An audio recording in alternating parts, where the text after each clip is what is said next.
hada biz şahirmizin dünýä inen yerleri bolan Daşowut welaýatynyň Könürgenç etrawynyň hakykat owasyna geldik.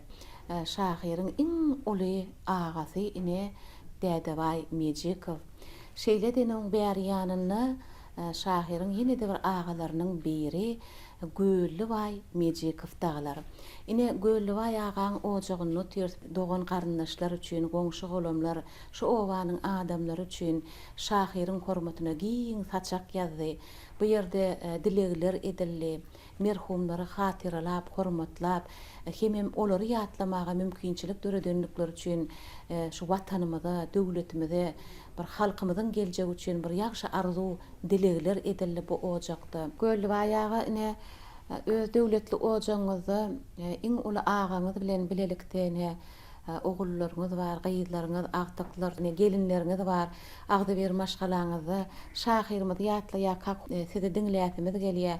Ine ojakda uly ogullaryň biri ekeniňizde, onuň öz iniňiz hakynda bir çagalyk ýyllaryňyz hakynda aýtsaňyz.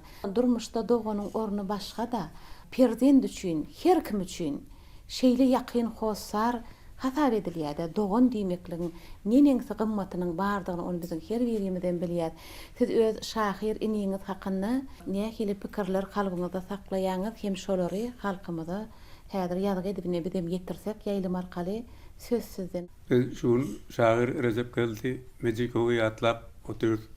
Näzir şonu ýatlap gelipsiňiz, köp sag bolun. Öteni geçenlerimizi ýatlap oturmaga giň ýol açyp beren gahrman arkada serdarymyza köp sag boldular aýdýan. Recep geldi, Mejikowy hakynda aýdamyzda ol ýaşlygyndan bir okugama gatyp edildi. Madam eline kitap düşmedi elinden.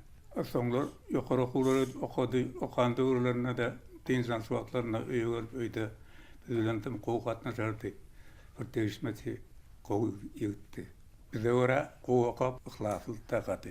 Şo başlans mektep gidende de men bile gatnaýdyk menden bir. Men üçüncüden wagtymda ol birinçden bawart. Kiçik wagtda elinden tutup akadedim okuwa. Ödem ýer gidip durdy ýalar, öd ýaşyna. 6 ýaşynda okuwardy. Bir gerek okuwaryat bolsa indi öýden ýoldan dukana barmalda. Şoňa baramyzda dukandan sowdamyzy edip soň mektebe barsak Recep geldik torbada ýok. O sonra ýylymy aýlanyp gelip oňudan oku gijragam boldy. Sonra da okudan galalydan kaldyrmany. Ödüň bugün okuwa gitmäýdik gördüňizmi? Gördüm owa. Etmek sonra da akdypmy okuwa. Şonu ýaly okuwa edildi. Ol dukana galman eken öýde galdyryp giden eken. Şu ýaly ýadyndan çykan azap. Soňky wagtlarda da bu çagalar bilen emme oğun garnaşlar, ağın garnaşlarına gowgatna ýedi. Bir degişmesi bir gowy gitdi. Sizden 2 ýaş kiçik bolýar-da şahir onda, ha? Ýak, aralymda gyýlan bardy. Tabak 30 ýaş tabak. Onuň ilki goşgy ýazyp başlan döwürler ýadyňyza düşýärmi? Etrapda Ağaltyn gazetden gazet çykdy öňler. Şoňlarda da şol 8-nji sınıfda guturmaga da şol Ağaltyn gazetine habarlar ýazyp durýardy, habar çykýardy, gazetde okuýardy. Şu gazete çykany, ýa habarlary, ýa goşgysy, öýde bir nähili ýagdaý bolup geçýärdi. Şonu Recep Gellaga nähili şonuň torgunşy bilen ýa öýdüni alyp barşy bilen baglanşykly näme aýdarsyňyz? Bu işle ýadymy öýe gelip ine bir gazetde men. Gazetinde makalam çykdyrdy bu ejem. Began ejemem sowatyldy okuýar, gazet jurnallary okuýar da ejem adra goşgy adam aýdýardy. O wagtlarda telewizor adam ýokdy da. Çeper sözler bilmeden durýan diýen eken şeýle diýilip aýdylýar, dogan garyndaşlaryň arasynda şu dürüjlikli işläp ýörkäp bizem şeýle diýeşdik. Onda Recep Gellagan şahirligi ejeňizde çekip şeýle bolan bolmaly, ha? Mümkin. Aňadyňyzda aslında başga da şeýle bir ýazyjy, bir şahir dürüjlik bilen meşgulanyp görenler bar ekenmi? Men bilişime göre öz bildigimden aňyrlanmada şahirlat bardy we eşitmedim onu. Ejemse bir näme köpe çeberrak, soğutlarakdy. Irwatlarda mugallimçilygda taýlanan eken öňler 7-nji sınıflardan mugallimem balena geller emetdiler. Irwatlarda. Mugallimçilik edipdir, ejem. Şu wagtlarynda awrak mugallimçilik emetdir. Soğutlarda. Öýde çağlara degişli işler hem bolýar. üy bilen bir howlu bilen bagly, mal gara bilen bagly, ekini bilen, mellek bilen bagly diýen ýaly şu ojakdan bir çağa köprek kitap oka berse, enata tarapyndan ýa-da gapdarnak dogonlar tarapyndan han senem goý kitabyň gelbide işe kömek etdiýän ýar gurrunlar bolýar, ol aslynda ne owa ýerlerine ýa goý şäher ýer bolanlarda şoň ýaly ýagdaýlar bolup geçýärmidi, onuň kakaňyz, ejeňiz garşylyk bildirýärmidi öte kitaby okumasyna. Recep geldi, körbe bolandan ona zat diýmedi, o ejemem därdimem. Körbe bolandan bidenem gowur etdi anajam. Olam o garşylyk görgän akly şo kitap okuýar, taýlanýar diýdi. Körbe bolda. Kakaňyz öz oglunyň dürüdüjüligine nähili seredýär? Gaty gowdar edýär, ol 10 sınıf doktorundan okup gitdi Aşgabatda üniversitede goýberdi. Golda bu. Dädemiz ol ömrüni şo taýgançylykda geçiren kalgolyň içinde taýgan adamdy. Sada taýgan adam da. Dogry. Göllü bayağı şu iniňiň şu wadyne Daşawy şäherindäki öz ýaşan ojagyna, maşgalatyna baranmyzda öýünde saat gurallary bar eken. Bira dutar, biram akordeon saat guraly. Ondan şu çağalaryna ýüdürenlikde akordeon saat guraly çağalykdan bar eken kakamda diýip ne çağalar bellek geçdiler. Şeýlemedi, saat çalarmydy şahyrymyz? Şahyr saat çalýardy. Ile şu agamy Daşawda obaçylyk teknikumyny okuýardy. Şonna bir dutar alyp geldi. Dukarlara çıkıp durýar da wagtda. Şo dutar dım kejikdi onu. Şo dutar öýmede Recep Geljan çalyp ta okuktorunca çaldy. Soňra akordeon alyp akordeona geçipdi. Şoňa saat çalýardy o. Umuman maşgalaňyzda saat sunugatyny aýdym saady gowurýan ekeniň onda hemmäňedem. Ýadyňa ýeköz gowurýardymy? Göllü baýa. Ya, menem çalýardym o. On kaptandan dutar menem häzirem çalpýar. Şeýlemi? Haýsy goşgusyny has gowurardymyz? Şo baharymyň goşgusyny bilýärdim, ýöne men edil häzir aýdy biljekde tolgunýan wagt. Ülkeme ýaz bolup gelen baharymyň goşgular bardy. Çağalyk ol çağalyk başgaçarak pikirlenilýär çağa aňa bilen. Ine ýaşyň bir çene baranyna täzeden ine edil şu wagt şahyryň goşgularyna siz ýüzlenýänsiňiz, okap görýänsiňiz. Siziň garaýşyňyzda şahyr iniňiz durmuşyň haýsy ugruna köp ýüzlenip ýazdy diýip pikir edýäňiz. Näme hakda ýazmany has gowurardy? Rahmetke şal hakyna söýgü watançylyk, watan söýmek şonýaly ugrlardan köp ýerdi. Şonýaly geçenlerimizi ýatlamak üçin uly ýol açyp beren arkadaly serdarymyza Kahraman arkadağımda köp sağ oldular aýdýan. Mudama sağlykda görýälim. Aýdanyňyz bolsun göllü baýagy. Bu jigimiz agtyjaňyz bolýar. Näme çagtyňyz bar? Agtyma sana köp 17-10 dakika var. Şeýdemi? Hasam köpersin agtyklaňyň sary. Şowluk görmek, hawa ýogulup görmek nesip etsin. Ömrüňiz uzak bolsun hemmäňiziň.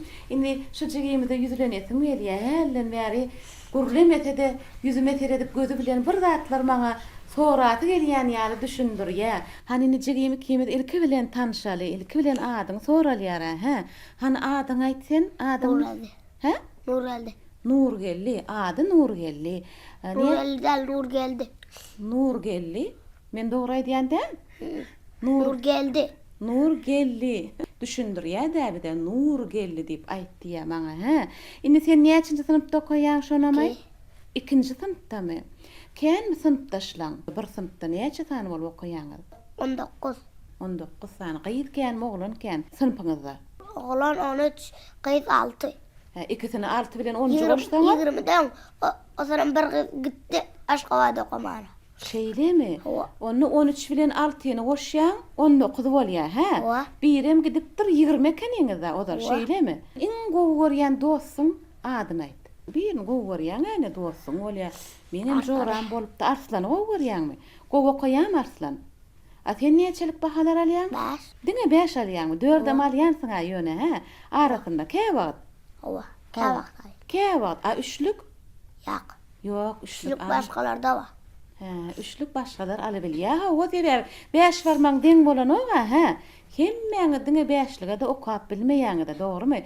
Ýöne goý olurum şol dostlaň, şol sınıfdaşlaňam diňe 4. Birinçide 5 alýardy. Ýöne Bu de aşarılaklar kahveler. Käbirler 2-nji sınıfta birer gowşadylar, ha. Olaram gowy okarlar ne nesip bolsa ýa-da ne bizi diňleýändir, olaram gowy komaklaryny arzu edýär, edil nur geldi ýaly.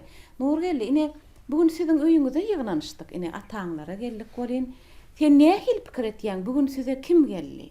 Kimler geldi bugün? Jurnalistler. Şeýle hawa, ýalňyşmady, dogry aýtdy, nur geldi jan. Jurnalistler geldi. Näme üçin gelenimizi bilýärmi sen? Len. Näme üçin geldik? Recep geldi ve Cek Fuçin.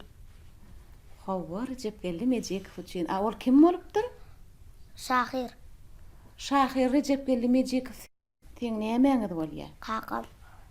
Ha, dogry aýtdy, Recep geldi kakaň bolýar, ha. Tügeleme Recep geldi Mejekov ol ussat Şahir. Şol bir wagtda ussat jurnalist kim bolupdyr.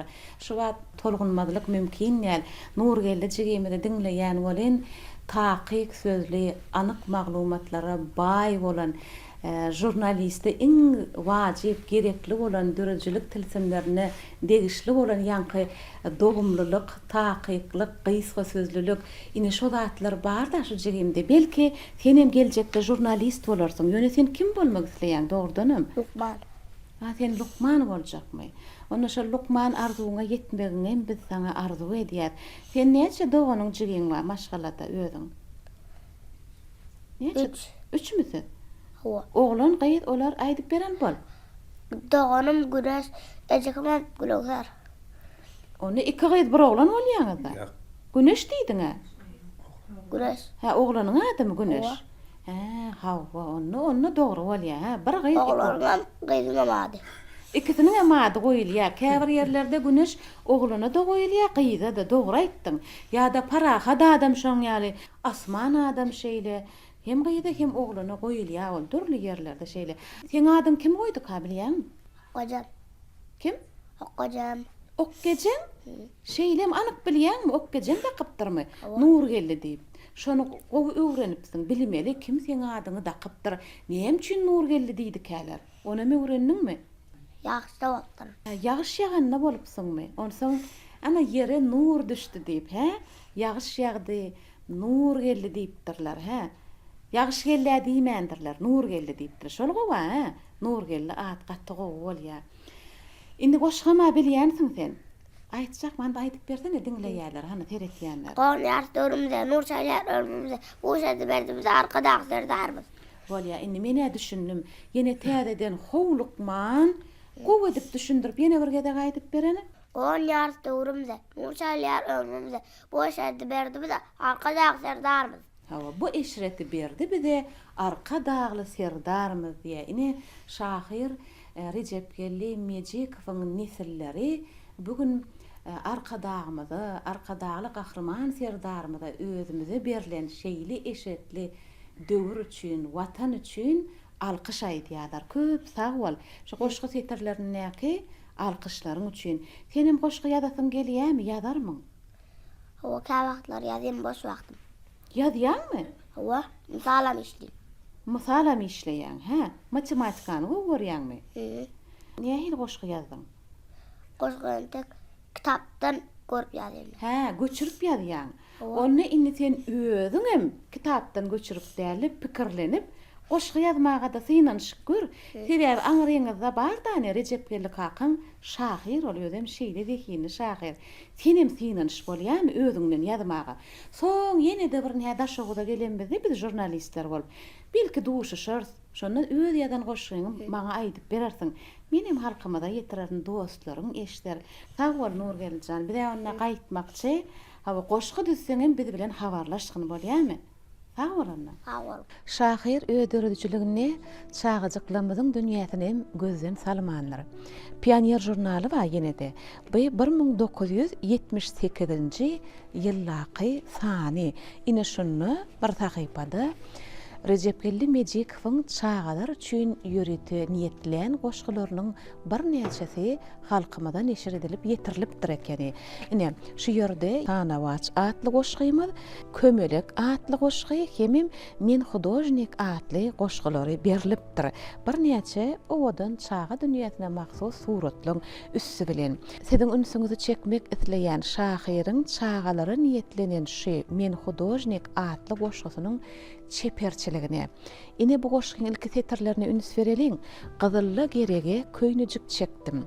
Mawuda merede çäýnejik çekdim. Gökde güljahana pökküjük çekdim. Sarada sapara çakkyjyk çekdim. Garada gar ýagda çekip berdim at. Goňurda özüme çekdim şokolad diye.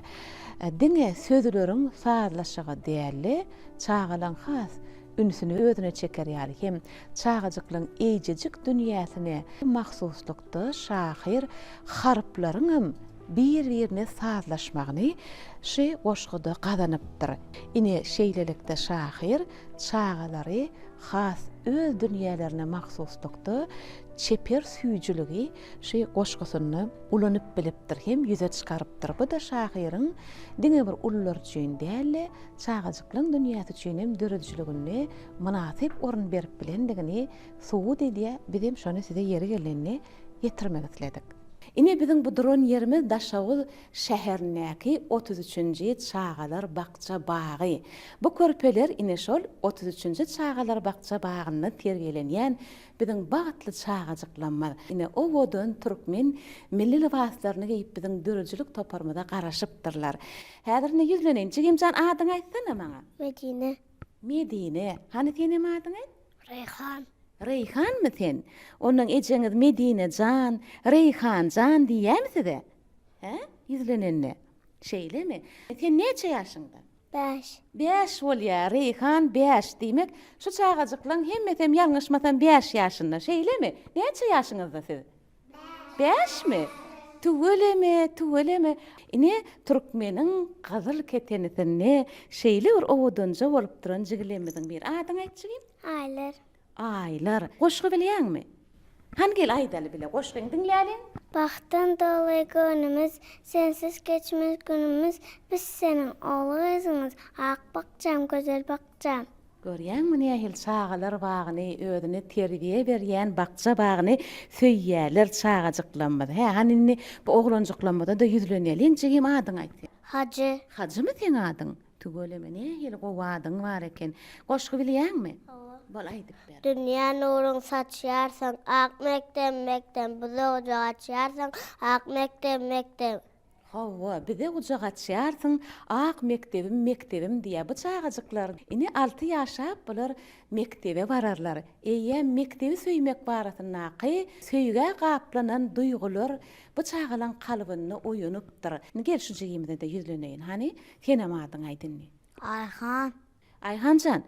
Dogonlaň mamy jigileň dogonlaň? Hani atlaryny aýdyp ber, olan kimler olar? Yazırhan, Medine. Türkmen öz beýik şahsiýetlerine eýerip, han adyny goşup şeýle atlary goýmaklygy perzendiniň hem şeýle bir edermen gahrman bolup ýetişmekligini arzu edip şeýle atlary goýýarlar. He, senem goşgy bilýän diýdiňmi ýa-ni? Güz yaprak geraça, ak baktam, kım saçar. Bize kucağını açar, ak baktam, güzel baktam. Hawa, ak bakjam, gözel bakjam, bizi gujagyna açýar diýe. He, bolýa, hanine çağalar. Ine meni diňleň. Ine bizim gepleşigimizde bir şahyr hakynda biz gurrun edýäs. Recepgelli Mejikow ine olam edil siz ýaly dünýä iňini şu Daşawy topragynda dünýä iňipdir. Siziň çağalyňyzyň geçýän ýerlerini şahyr Recepgelli Mejikowyň çağalygy geçipdir. Inni bize aýtdylar şu 33-nji çağalar bakça bagynyň çağajyklary şahyryň sözlerine bir näçe aýdymlary bilýärler diýdiler. Ine bizim ulu höwes bilen aýdymyňy diňlemäge geldik. Ine siz aýdym aýdyp berersiňizmi? He? Aýdymyňyz näme hakynda? Şahyryň haýsy goşgusy diýdik? Ece hakkında. Şeýlemi? Ece hakynda. Han onu diňläliň häzirin he? Haýyş edeliň Halipa Molum Turkish Bayramowdan sadyny çalsa çağajyklarym şahyryň Ece hakyndaky aýdymyny aýdyp berseler. Inhe Ayhan, Aylar hemim hacı. Şu üçüsü aýdýa beýleklerin bilelikde gaýtalamasyna goşulýarlar. Bolýarmy jigilem?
Sağ olun. Hanini çapak çalalın, üyüşüp hemmämiz. Bolun. Sağ olun. Ayhan, aylar, hacı da gow edip aýdyp berdi. Men şu wagt edýän, ine şu jigimidem şeýle joşgunly ýerine ýetirdi, he. Aýdymy bilelikdi. Adyň aýdany jigim? Muhammed. He, Muhammed ekeni. Muhammedcan, ine ulalarsın he, nisip bolsa. Ullakan yigit bolarsyň, he. Onuň sen kim bolasyn gelýär ulalangda? Lukman. Şeylemi Lukman bolasın gelýär. Ödem sana şeyle gowy gelişer Muhammedcan. Ak ýektaýlyja Lukman bolsa çağajyklaryň kalbyndan nenesi süýje arzuwlar bar. Ine jigilem şu wagt ihlas bilenjek, ne ejeleriniň uzak ýaşamaklygyny şahyryň sözleri bilen öz dillerinden bize aýdyp berdiler. Şahyryň aýdyşy ýaly, çağajyklarymyzyň kalbyndan çykyşy ýaly, goý biziň ejelerimiz uzak ýaşasyn. Çağajyklar, men ona gaýdaýjak bolýarmy? Sizemine çağalar bagyny terbiýelenip geljekde ak mektebe okuwa baryp, diňe 4lik 5lik bahalar alyp, watanymyzyň iň söýgüli ogullary gyýlary bolup ýetişmeňizi arzu edýän. Sag bolun onda. Sag bolun. Şahyryň ömrü dörejülük hakyna gadaklanyp, dörejülük gözleglerimizde dowam edip ýören pursatlarymyzda biziň garaşmaýan käbir täsirli wakalarymyz ýüze çykýar. Ýa-da bir näçe ykballar bilen baglanyşykly täsirli habarlary eşitip bilen bagdawat ine onum halkymyza ýetirilip synanýar. Ine şeýle pursatlaryň biri edil şu wagt biziň ne söhbetdeşimiz şu 33-nji Çağalar Bakça bagynyň müdiri Mehri Cemal Omarowa. Bilişimize göre siz özüňiz hem şu Çağalar bagyny körpejekäňiz terbiýelenipsiňiz. Neneňse ýakymly, täsirli, görýänmi ykbal sazlaşygy wada berdi. Çağalykda şu Çağalar bagyny terbiýelenip şahyryň sözlerini, ýa-ni çağajyklaryň ýerine ýetirip beren eje hakynaky aýdymyny ilkinji gezek siz çağa kaňyz ýerine ýetiripsiňiz, aýdypsyňyz. Onsoňam ine ýyllar geçip Adam arzu goýup öňünde maksadyna ýetip innem öz tergerinin çağalar baňyň ýol başçysy bolup işleýäňiz şeýle bir täsir etdi. Şol geçilen ýakymly ýollar hakynda, şol geçilen bir üstünlükli ýerler hakynda öz diliňizden eşdip halkymyza ýetiräýeli. Hawa menem şu çağalar wagtynda terbiýelendim. Kiçikagam sazandamyz Türkeş Bayramyň biziň aýdymlary aýdyp şol aýdymlar bilen ulaldyk. Sazandamyz Türkeş Bayramyň köplenç Recep aganyň goşgularyna aýdymdy ziýade. Şu ýaňy çağalaryň ýerine ýetiren eje hakyndaky aýdymym ilkinji bolup men özüm ýerine ýetirdim şonu. Geçe wagtdyk ýaňam çağalar aýdan wagtym şonu eşdip gaty tolgundum. Nähili şu çağalar hiňlenenne bile goşulyp hiňlendiňizmi ýa-da ýadyňyza düşýän bolsa belki aýdyp berersiňiz setirleri. Aýdyp bereýin. Meni dünya getiren ejim uzak yaşasın, kucağında göteren ejim uzak yaşasın. Hür bolsam yanına, şöhret koşsam şanına, dert gelmesin canına, ejim uzak yaşasın. Dert gelmesin canına, ejim uzak yaşasın. Siz şahyryň özüni tanaýadyňyzmy şol wagt? Bilýädiňizmi şahyr hakynda? Ýa-da şol sözler düzenin kimdigini bilýädiňizmi? Hawa şahyry ýanymyzda goňşymyz bolup ýaşaýardy. Şeýlemi? Hawa, soň dizen goşgularyny şol şahyrada eşlenere jawaba eşildigini aýdymlarymdan bilýärdim. Şeýle onuň ol diňleýän wagty bolupdy bir bayramçylyklarda, toýlarda diýen ýaly bir siziň aýdaryňyzdy diňläp şahyryň size ýüzlenen ýerler bolupmydy? Biz goňşy bolup ýaşan soň şahyr bilen günde gün aşa diýen ýaly ejem kakabydam görüşip durdy, bizem görüşýärdik. Ol biziň üçin hemişe goşgy düzýän adam, bizem şonuň goşgularyna aýdym aýdýan bolup özümiz kabul etýärdik. Adaty ýagdaý bolaýmaly. Hawa, adaty bolaýmaly ýagdaý diýip kabul etýärdik. Dogrusy men şu gün şu wagt şeýle tolgunýan sebäbi öz çağalymyň geçen ýerinde özümiň terbiýelenen çağalar wagtymda öz mugallimlerime, öz terbiýeçilerime ýolbaşçylyk ederin diýip hiç pikirim etmendim. Galbersede şu çağalar wagtynda gelip siziň şahyrymyz Recep Geldimejik farada sohbetdeşlik etjeňiz onam hiç kelläme gelmendi, pikir etmendim, garaşylmandy. Şu tötänden bolan pursat meni gaty tolgundurýar-da. Şu mümkinçilikleri döredip öten geçenlerimizi ýatlap, halkymyza şol adamlara ýetirýänligiňiz üçin mümkinçilikleri döredip beren arkadağımyza, arkadagy serdarymyza köp sag bolsunlar aýdýaryn. Janlar sag bolup tutýan tutumly işleri hemiçe rowaj alsyn. Şeýle bolsun, sag bolun Mähri Jemal. Geljek hem size ýene-de şeýle akbalyň bagatly pursatlaryny, täsirli, tolgundurjy pursatlaryny peşkeş berip dursun, sagaman işle. Türkiş aga, kimleriň goşgularyny, çağalary aýdym edip öwredýäňiz? Esasy aýdymlarymyzyň agramy böyle Gowhar Ahmedowaň şoň bilen bilelikde Recep Geldimejik sözlerini de bir näçe aýdym çağalar ulu höweslerini ýerine ýetirýärler. Şolaryň içinde ejem uzak ýaşasyn, ýene de täzir geldiň aýdymyz bar. Çağalar hereketler bilen tanıtlylygyny ýerine ýetirýärler. Siz özüňiz şahyr Recep Geldimejikowy görüpmidiňiz? Bilelikde işleşipmidiňiz? Hey bir şu goşgy barada, aýdym saz barada bir gürleşip söhbet edipmidiňiz? Recep Geldimejik jana dogatymdy. Şahanlar adam. Aýdym sazy gowurdy, degişmäni gowurdy. Her bir märekede doglaňyn bolsun, goşgy ýazyp adamlara hedil bererdi, güldürüp bir şahanlar bir mährem adamdy. Hiç kahırlanmanı bilmezdi. Onun için hemişe kovuz adam gözlüğündedir. Tebigat severdi. Kän goşgular var tebigat hatta söýgü barada, insan gatlyşy barada kän goşgular var. Her hilli ýagdaýda da bir çykalga tap, hemmede da bir bolamal ýalak seredip ugur tapıcı adamda.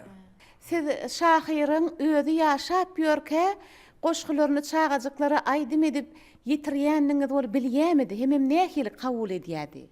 Recep Geldimejik Öneşi koşkana aydım ettik deyip bir dinleden vaktimiz bir jay katıp egen çağa yalık begener dayanğı bir aytıp deyip düşündürmem bolan akmın şeyle bir iyinşi duygur adamdı. Ecemiz o kıyasadın aydım dinletip gördüm. Bir jay haladı. Hem kovu çıktı aydım. Kocalarımız vardı, bir aydımlar var. Onun bir maslağa da başlap bir aileler hoca edip bir hoçimuz vardı. Teleyaylimle de gitti şu aydımdan bağırdım teleyaylimle giden aydımlar. Diysen deyip oturarmaz zat ken yine deretacılığın güllabesen vatının aramızdan gitti. Yani bugün Recep geldi doğduğumuz yatlak geldin sağ olun. Tolgun manı gürlap bularak Recep geldi. Şolar yalak bir köpçülüğe tesirini yitirip bilen adamdı. Şoň üçin tolgun manı gepläbem bolanak sağ olsun aýdýan yatlak gelsiniz. Şular yalak ölçmedi iz goýup şahsiýetleri şahir bolsun, artist bolsun, ýatlyn dur şoňa mümkinçiliklerden gahrman arkadaşy gahrman serdarymyzy Allah han sağ bolsun aýdyp goýarlar. Ýylyp bahmetli işleri, rewaçlygy betlep jallary sağ ömürler uzak bolsun. Sağ olun, sağ olun. Sizin hem ömrüňiz uzak bolsun. Lirik taraplarım vardı ütköşükde ya da o güýüdüň yapraklarını depeňe bir ägürt bir zatlar gaçan ýalak diýip berýän goşguty vardı. Ýokurdan gaçan yapraklar diýe depeňe bir daş gaçan ýalak diýe bir hiljek şoň ýalak ütköşük gaty. Muňa özüm fençiligi da sebäbi onuň lirik tarapy, duýgutyň iňçiligi. Ya da şu ýerde daglary, daşlary gidetim gelýär. Ýok. Bu dälilikden alamat däldir diýdi. Ya da şol goşgutynda gaýalar sesimi ýazsyn, ohoho, bilýän derdi egtip bolýa gyýgyryp diýär. Bu ýerde gyýgyryp derdi egtip bolýan bolsa, bunyň ýanky bir aýdymay diýdik-de. Ol ýöne gyýgyryp derdini egtmek üçin aýdyn bolmaly däldi. Ol duýgutyny diňe bir şagyrýata sagdyryp bilmän, sulgudyň üstü bilen adamlara bereti gelýär. Sadyň üstü bilen adamlara bereti gelýär-de. Onun goşgularyny okanyňda ýanky diýişimi däl özüni görüp bolýar diýdi Gaşyr Mätýany. Şonuň goşgularyny okaýan bolýan, onuň ýumşaklygyny, beýik adam kärçiligini, onuň Recep geldi mejikipdigini duýup bolýar. Görüp bolýar. Ýani şol Sankt Peterburgda okap beren wagtlary oňa bärden mugallimler bir maddi kömek iýerýän bolsa, ol onuň ruhy dünýäsine, şol mugallimlaryň ruhy dünýäsine aralaşyp, şolary özüne bendi eden bolmaly. Ýogsam şeýle bir hormat goýmasaň, şeýle syýlamasaň, zekine, dörejligine, zähmetine hormat goýmasaň, onuň ýygynyň okap beren şol urdan iýerilip, Sankt Peterburgda men pikirimçe adam kän, men başga bir näçetini bilýän-de. Sankt Peterburgda okan, soň häzirki wagtda ýazyjy, şahyr bolup beren at ýazy şahyrlary bilýän. Ýöne olar bilen däldi, şo Recep geldi şeýle hormat goýulan bolsa, diýmek ol universitetiň şol döwürdäki men diýen professor mugallimlaryny, atly ýazy şahyrlaryny, edebiýatçylaryny özüne bendeden bolsa, diýmek onuň dörejiligi, zekini edil şol wagtam adamlarda düýpli ýatlama galdyryp bilipdir da, ýaş wagtynda da. Onuň aňyrtynda da beýik adam kärçiligi ýatyr. Onuň goşgularyny okuyan bolýan, bir hili aňyrtynda ullakan adam kärçiligi görüp bolýar da. Şu ýerde ýanky goşgulary köp gurrun edildi-de. Ferimde dumanım bardyr, dumanım arastadyr diýdi. Onuň ýüregi arasda, kalby arasda, dünýä garaşy arasda. Şoň üçin goşgulary arasda. Ol adam kärçilik barada ýazýar. Şu ýerde Asal niyeti arassa. Niyeti arassa. Şu ýerde ýene de bir zady men belledim da şu goşgularynda. Bu günler beýikdir, bagtly döwürdir. Ýagşylykly günler baky ömürdir diýe. Ya da ýene bir goşgutyny mysal getireýin. Meniň bu ýollary sulhum alypdyr diýe. Meniň bu ýollary sulhum alypdyr. Şahyryň döredüjilik usuluna şeýle bir häsiýetler bolupdyr. Ilki şahyr hem özünden nägile ýa-da durmuşda gabat gelýän, emma kalbynyň oňlamaýan pikirlerini ýazmak goşgyň edil orta grupinden soň bolsa islegleriň amala aşýanlygyny beýan etmek ýoly bolupdyr. Ine şu ýerde de başlaýa şeýle diýip, kenek kimin utdurup men ýyllary sadalygyň hut gözüni çykardym. Kerep kimin şol çarmaşyk ýollary çöşlejekdim kyn ekeni çakymdan.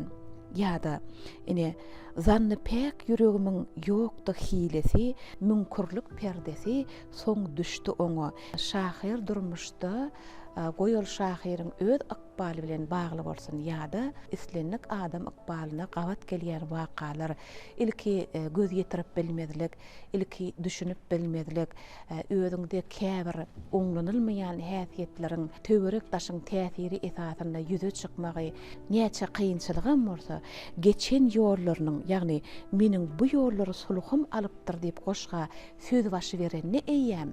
Şol geçilen ömürde kıyınçılık ya da şowluluk, üstünlük, şowsuzluk bolsa da bulan hemmesini menin öz akbalymy sulhum alypdyr diýip ine şahyr goşgyny jemleýär. Men size goşgyň manasyny aýtmaklyk bilen bir hatarda şahyryň şol pikirleri neningsi çeperçilik bilen beýan edendigini ýetirmek isledim. Ine ýetirilen ýerlere jogap, ine ýetirilen ýollary, çeligi, mawy meýdanlary ümzüňi çenep, arzulan gülleýän ýerine çenli, gitmeli, göwnü hoş bolmak aýypdyr, ýitirilen pursatlar heniz alnymda, meniň bu ýollary sulhum alypdyr, eglenmeýin ak gün barka alnymda. Baştan geçirmeliň hemmesini sulhum alypdyr diýär şahyr. Diýmek, hiç wagt geçen ýoluň, ýaşan ömrüň üçin adam ökünmese ýaşy. Şahyr çuňluk bilen ine şu zatlar hakynda öz okyjasyna şahyr dili hem şahyr sözü bilen bermäni başarypdyr. Ya da yine de bir goşgusundan masal, bu günler beyikdir, bagtyl döwürdir, ýagşylykly günler baky ömürdir diýe berdi. Birek-birege melhem bolar, gollalyň, birek-birege ýakyn bolalyň, mäherli bolalyň, mährem bolalyň diýen beyik zatlar ündäp bilýän adamyň aňyrtynda, öz ýüreginde hemmelere bolan melhemlik bar. Şol melhemlige onuň döredýän goşgulary. Bir ýerde şeýle goşgulary kän mysal getirip bolar. Ýene de şol birazajyk şol derde ýolgon döwürlerem ruhdan düşmän ýadan goşgulary bardy da aýtmak bolar da. Bulanyň mertligi, adam kärçiligi. Şol döwürde de bir hil dert çekýän döwüründe de şonu kynçylyk diýip hasap etmän, şu ömrümi, şu ykbalymy, başga ykbaly men çalyşyp bilmerin diýär. Şu ýerde bir döretmeýän, dörejilik däl adamlar gödüňde tutýam kadýanda, şolaryň islendigini ykbalyna çalyşyp bilmen diýär. Sebäbi men meniň ykbalym diýär. Ony dörejiligi ömründen ykbalyny ýokarda goýan adamyň aýdyp biläjek sözleri. Keýpgon günlerim düşýär ýadyma, gedipdim şagyryň alan ýetim diýdi ýa-da. Şol döwürdäkide. Şu ýöne ýerinde bir gün ykbal badak saldy badymy, agyrysy geçip gitdi etimden diýär. Ýa-da köpleri göründü, menki ýagşyly. Dünýäde barlygyň näme degmeýär. Men häzirim hetret çekip ýörüşümi özge bagta çalışatym gelmeýär diýär. Şu hetret çekip ýören döwürlerden özge bagta çalışatym gelmeýär. Aynadan dasary bakýan batyllyk, gözlerime welin hiç zat diýilmeýär. Kümsük şemal ykbalynyň nadyllyk, penzireden ne girýär, ne girmeýär. Keýpihon günlerim düşýär ýadyma, gelipdim şagyryň alan ýetimdey. Bir gün ykbal badak sally bagtyma, agyrysy geçip gitdi ýetimden. Ýöne ony salmadym men içime. Oňa diňe orun berdim ýadymdan. Men derdimi diýmedim hem hiç kime. Razy ýüregimden, razy agymdan. Köpleri görünny menki ýagşyly. Dünýede barlygyň näme degmeýär. Men häzirim hetret çekip ýörüşümi özge bagta çalışasym gelmeýär. Munuň mertligi, şagryýaty, dörejilge berilen ömrüni hiç zat bilen çalyşyp bilmerin diýdigi. Şeýle misallar näçe getirden getirip bermeli, sebäbi onuň aňyrtynda guýma gorsak zekin dur, adam üçin iki tanakda zerurluk, biri beyik adam kärçilik, insan perwerlik, ikincisi berilen zekini isle ol dörejilik üçin bolsun, isle ol sungat bolsun ýa-da guruluşyk bolsun ýa-da beýle kurdan berilen bolsun. Şol urdan seniň zähmet çekip öz eden işiňden özüň hoşal bolup şoň lezzetini duýmagy başarmakda. Öz ýadan goşgularynyň lezzetini diýmek öz ömründen hem aňyrda goýan adam hökmünde, şahyr hökmünde gödegme gelýär. Men boldum Saz etrafyndaky 11-nji orta mektebinde işleýän türkmen dili we edebiýaty mugallymy Kunuş Muhammedowa, maşgyly dostumuz Recep geldi, Mejik bilen ýani ýoldaşym Bazarçy Mamrat bile okudylar. Bibi Sultan bilen bilelikde hemmemiz maşgaly bolup gatnaşýas. Kerim Şahyryň şeýle bir goşgulary bar. onda arkaňdan seretseň ulumsy dağdyň, goloýuňa barsam kiçilerdendiň. Sen ir gittin, juda ir gittin, ýöne giç gitmeli kişilerdendiň. Recep geldi Mejikov aramızdan ir gitti. Elbette Gahrman arkadagy serdarymyzyň ýol başçylygynda şeýle halipalary, şeýle zehinli adamlary ýatlamaklyk ýola goýuldy. Elbette şahsiýetler özleri bar wagtynda özüniň beýikligini görkezýärler ýöne aradan çykandan soň olary ýatlamak nesilleriň borçy. Elbette ha şahir ýatlap, dürüçülük topary gelipdir. Elbette bul gowzat ol Recep geldi şahirimiz tirsegine galar. Gahrman arkadagly serdarymız watan diňe halky bilen watandyr. Döwlet diňe halky bilen döwletdir diýen dana setirleri var. Elbette bu setirler beýik adamlary ýatlamakda, döwlet derejesinde alada edilýändiginiň alamaty. Elbette biz muňa buýsanýarys, gowanýarys. 2000-nji ýylda Etrap merkezine, hakimligiň jaýyna barmalysyňyz şo taýda söhbetdeşlik bar diýdiler.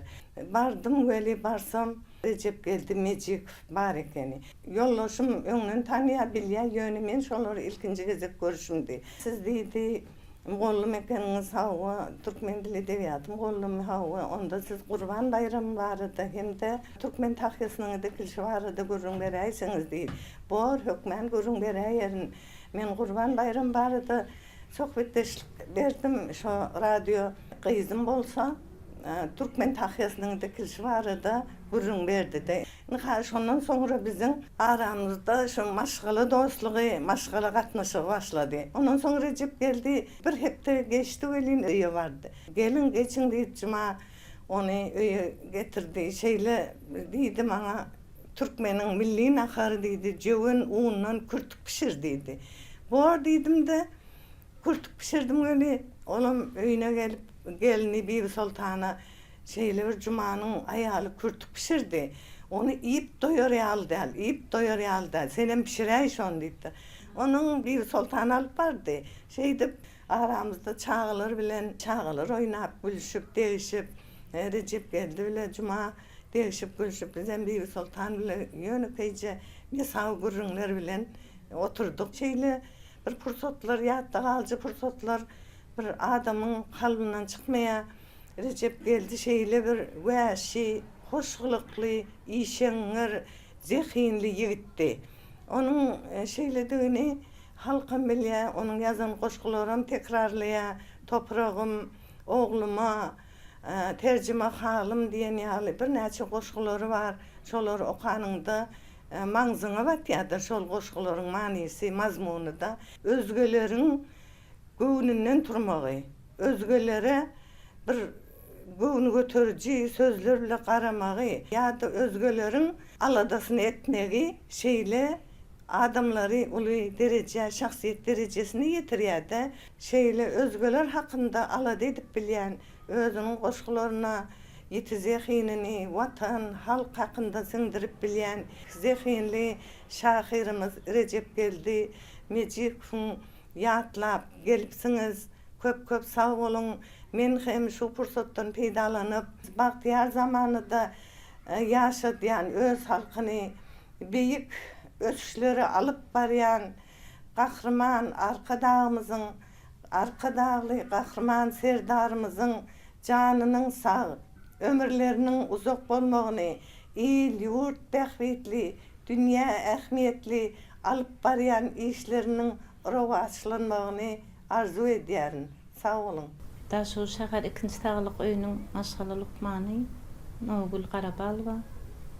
Şu şahir daimi Recep geldi Mejikowyň ýegeni bolýan. Hormatly prezidentimiziň şu edýän aladalary etatyna ötüngeçelleri, döwletimiziň dörüjülük medeniýet älemine goşun şahirleri ýatlanylýar.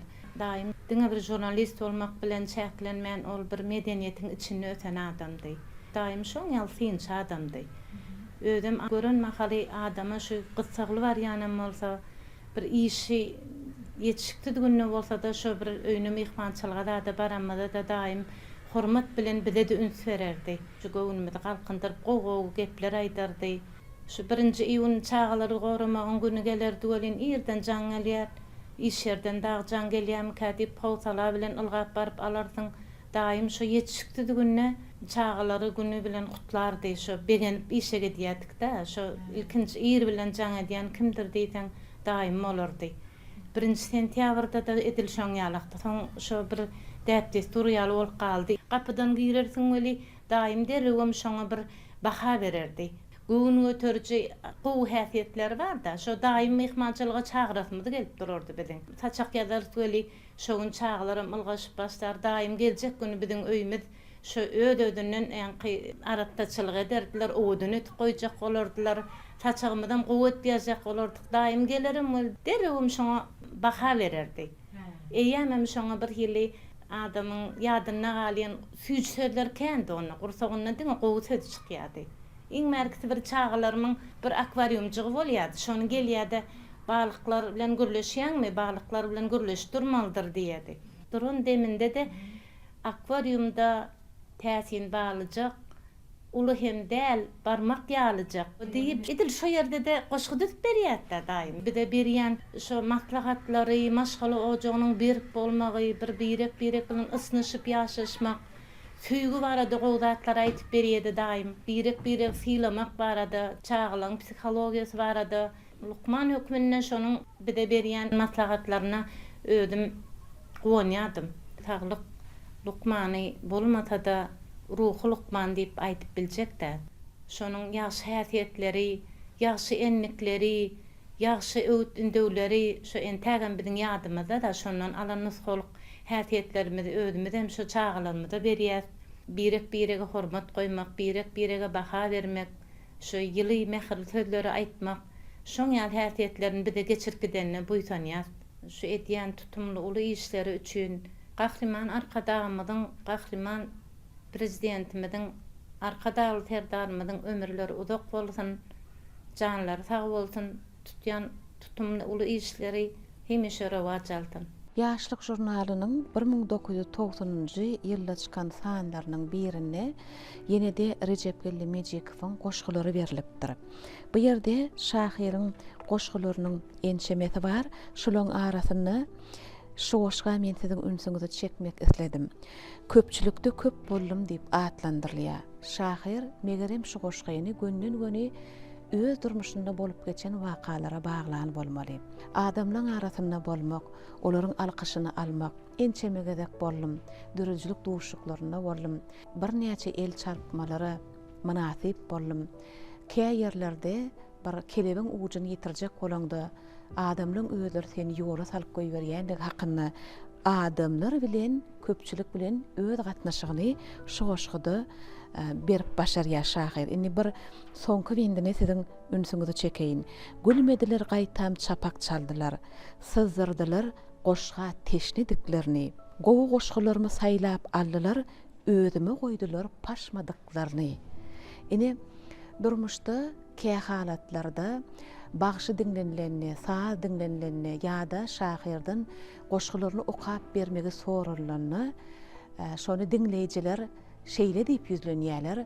Haýsy goşgymy okap bereýin ýa-da haýsy sazy, haýsy aýdymy ýerine ýetirip bereýin diýenlerinde tomaşaçylar ýa-da dinleýijiler özüňe goýanyňdan aýtsana ýa-da özüňe goýan sazyňy çalsana diýip öz dürüjligini iň bir aňrabaş söýülüp dinlenýän, söýülüp okalýan goşgudur aýdymdyr sazlaryny çalyp berip okap bermekligini soraýarlar. Şeýle diýmek bilenim şahyryň özüne goýan goşgusynyň ýa-da bagşynyň özüne goýan aýdymynyň ýa-da sazynyň iň gowularynyň bolýanlygyny özüne goýmaklyk düşünjesi bilen adamlar düşünýärler.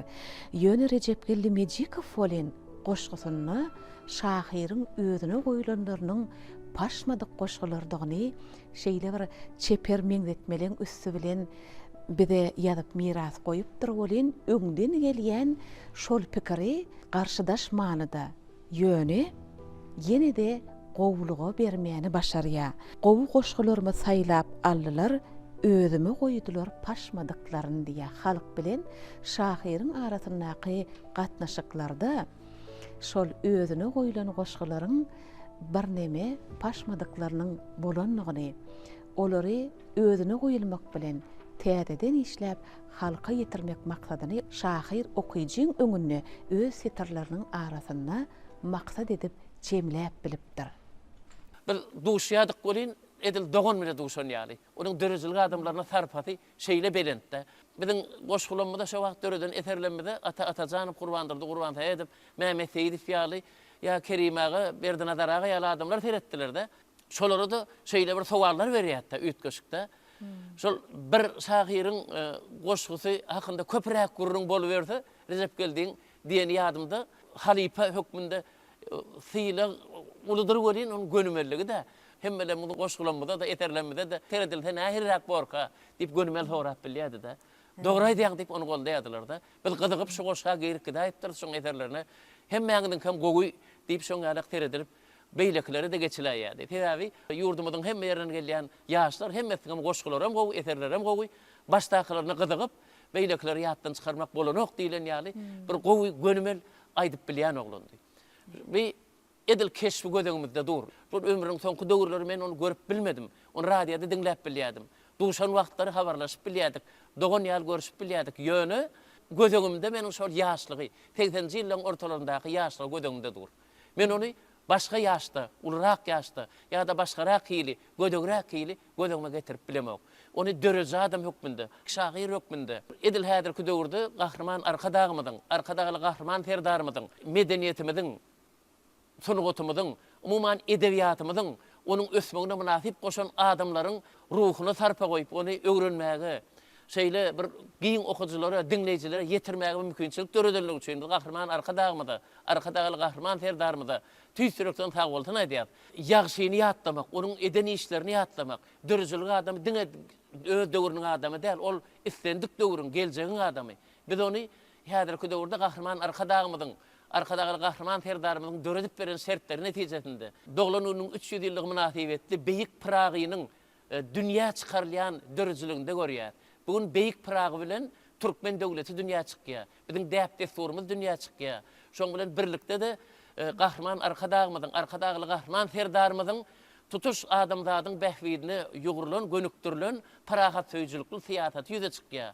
Ilhady üçin halkara forumunda dünýäniň en çeme döwletleriniň döwlet ýolbaşçylary gelip beýik Pragynyň eserleri istendik bir döwletiniň siýasatyna goşulyp bu şonuň beýik insanperwerlik ýörelgelerini, adamkäçilik ýörelgelerini döwlet siýasatynyň özüne edip alyp boljak diýilen ýaly pikiri öňe sürdiler. Munyň özi Türkmen edebiýatyna, Türkmen döwletine, beýik şahsiýetlerimize, şöhratly taryhymyza, şoň bilen birlikde de häzirki Türkmen edebiýatymyza da goýulan tarpanyň dünýä derejesinde ýüze çykmasy. Recep geldi Mejikipde, onuň goşgularynda da beýik adamkäçilik bar, insanperwerlik bar, ýürege ýakynlyk bar. O kanyňda bir hili ýumşakdy, ýani ýerek ýaly gaýmak halamak, ýöne ýerek ýaly ýumşakdyr diýmegi hakykatdanam ýerek ýaly ýumşak bolan, mähirli duýgular deredip bilýän, ödem kenek ýalan berk, ýani goşgularynyň birinde kenege deňelýän ýerlerim bar. Şeýle bir durmuşda gowluk bolsa, tözi ulaldy aýtdygym däl, özünde jemläp bilýän, olaram goşgularynda bir ýani adam bolsa diýdi, bu ýerde az bolsun, uğuz bolsun, ýeti goşgular istendik bir şahyram döwlet derejesinde ýa dünýä derejesinde çykarýan ýüzläp goşgusy däldi, 5-10 tane goşgusy. Recep geldiň köp bir gowy goşgularynyň sany, ajaýyp goşgularynyň sany, biz olary okap, onuň gowy şahyr bolandygyny, zähmet söýür adam bolandygyny göz ýetirip bilýär.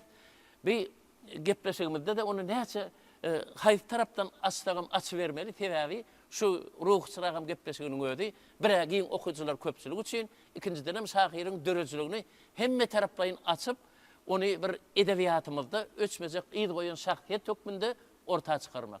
Bu Amrada şu an edil ýeri geldi aýdan, ýani aradan nefes mogolumam gurrun etdi. Biz Recep geldi Mejikipy diňe şu kitaby boýunça tanýas.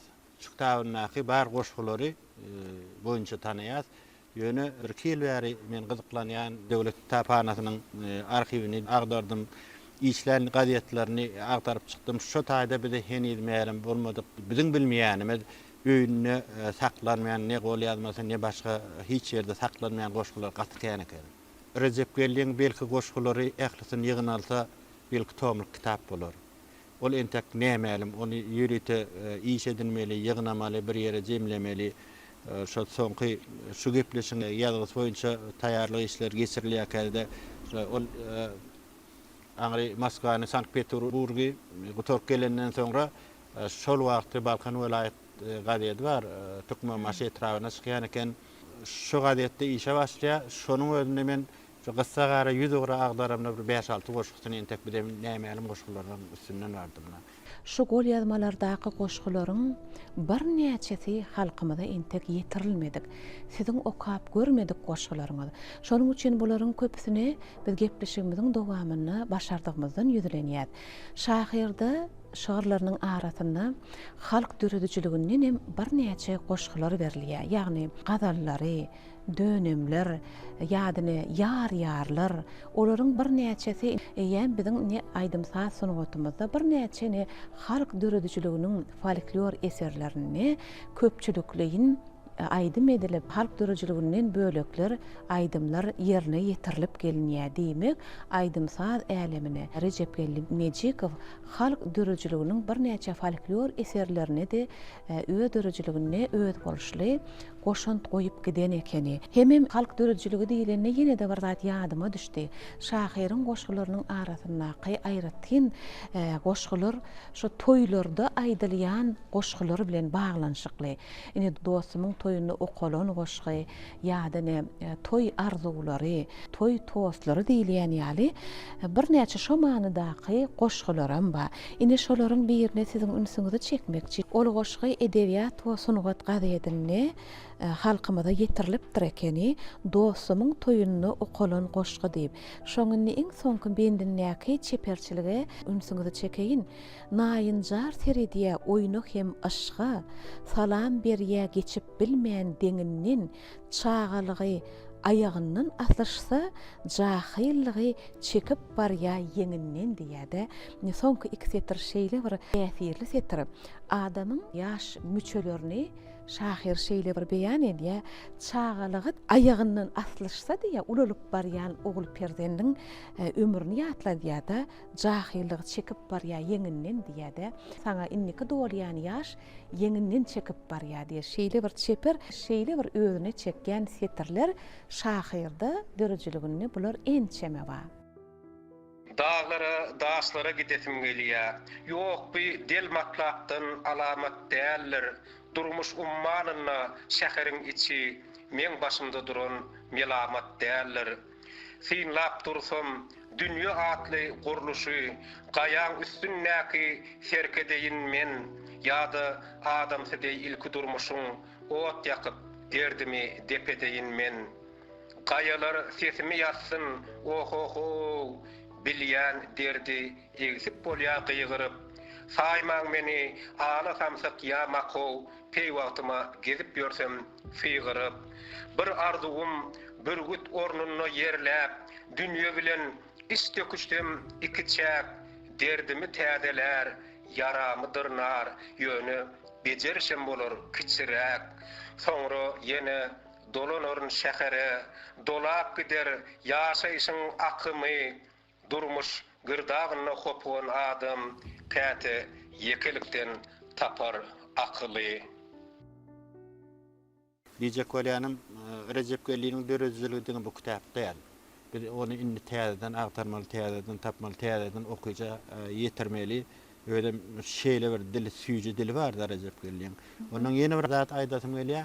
Gaty uzak ýyllar bolmasa da Recep Gelli bilen bilen tirkeşdik, iş boýunça tanışdyk, soňam dostluga ýaly gatnaşdyk. Men Recep Gelli'nin hiç saçan öýkeli ýagdaýyna gabat gelip görmedim. Birini kine saklayan ýagdaýyna gabat gelip görmedim. Bir gören adamyny ikinji tapar ýadyndan çykaranyna gabat gelip görmedim.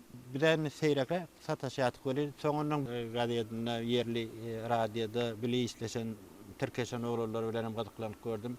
Uzak ýyllaryň dowamyna Türkeşen adamlar bolsun, Recep Gelli'nin qaharlanan wagtyna gabat gelip görmedik diye. Onun ýene bir aýratynlygy bar. Oňa men özüm hem şaýat bolup gördüm. Şorta sözler gaty kän bilýärdi. Şol welaýatyň o başyna çelip bolmany 3 saat, 3,5 saat ýol bar da şonu bir aýdan şorta sözüni ikinji sefer gaýtalamany uğran ýerinden barjak ýerine çelli. Şonu şorta söz aýdyp gülüşdirip, degişdirip ödünden başga gurlara yer goýman bilýärdi. Şonu ýaly ýat kesli hem gaty güýçlüdi, şorta söz hem gaty kän bilýärdi. Ödüm ýene bir zat şol mysal üçin kimdir bir ýeriniň üstünden ýa-da haýsyr bir käriň şoň üstünden gülünýän şorta söz bolsa onu derre öwrýärdi, ödüne öwrýärdi. Öz üstünden gülünýän ýaly gurrun berýärdi berende. Bu da kimdir bir ýeri ödüne çekäýmesin diýen alada hiç kim göwnüne degimezlik hakyna kıyasyny ýet jemlenýärdi. Indi ýa-ni arasadyr goşuk hakyna gatkan hemmeňden gurrun etdiňiz. Arasadyr goşuksyna şonuň öz ýüreginiň şöhlenmesini görýärdi. O taýda diňe bir mysal üçin edil terjime hal ýetene terjime hal däl bolin. Recep Gelli'nin öz içki dünýäsynyň beýany, içki dünýäsynyň daşary ýaňtamasy, çöhlenmesi. Şonu behfidi diýip edendirin ziýany arasadyr diýdi. Men eger sana bir ziýan ýetiren bolsam, şonu sen behfidiň üçin etdim. Şu meniň sana berýän ziýanym arasadyr diýdi. Ýa-da nisk arzu besletemde hyýalym arasadyr.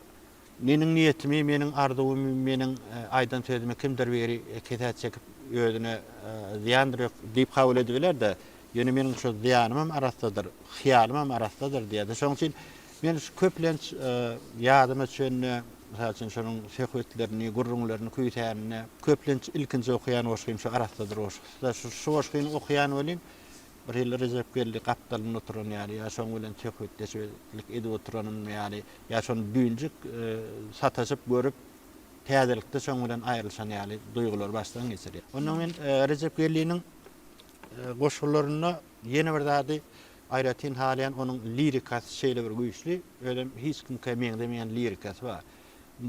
Munun hemme zat bir-birine baglanşyply gelýärdi. Ähli aýdylýan pikirler şo çağlygyndan gaýdyp okusy döwri, mektep döwri, universitet, taliplik döwri, Leningradda okan döwri soň işden ýyllary, şo ömrüniň başlangyjyndan soň hune çelli ähli bolup geçen wakalar öz bolşly ömürden jarda.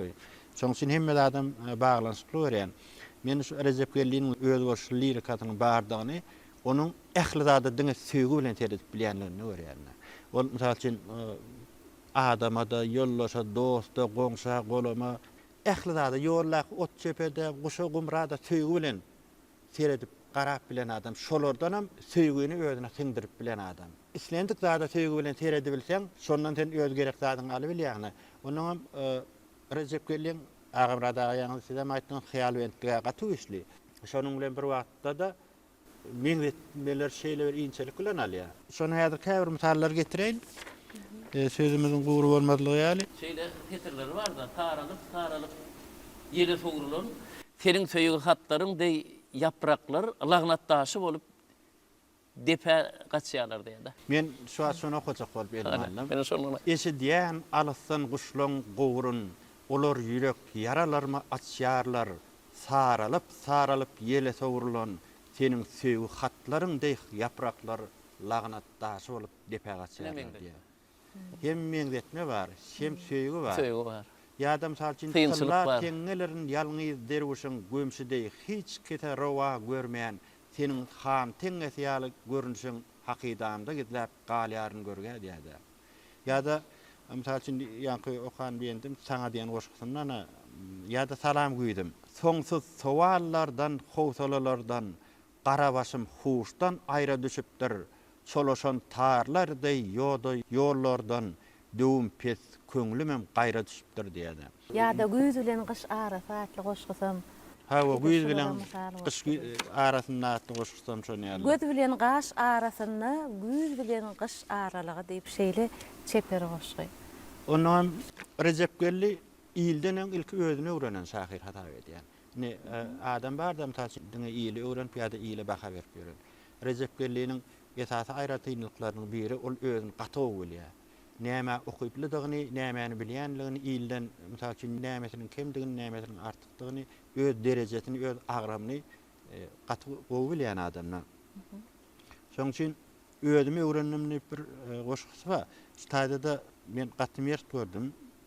Özümi öwrendim arkama arka, käte gowunum geçdi, kä goýdum sarpa, öz garaýşym bilen garadym halka, rastym. Köpiňi de beletdirin men. Çäre ýok, ömrümiň geçipdir ýazy, nadyl däl. Toy gördüm, geçirdim ýazy, Hudaý halan uny giderin razy, belki aňarda da gerekdirin men.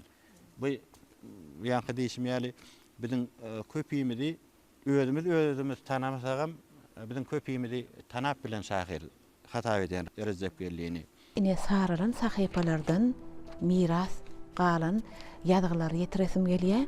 Ine şu Garagum jurnalyna berilen goşgularyň biri şeýle atlandyrylýar. Erkek adamyň ykbaly bilen baglanşykly. Adatça bilýänsiňiz, biziň şahirlerimizde zenandara, enelere bagyşlanan goşgular agdyklyk edýär.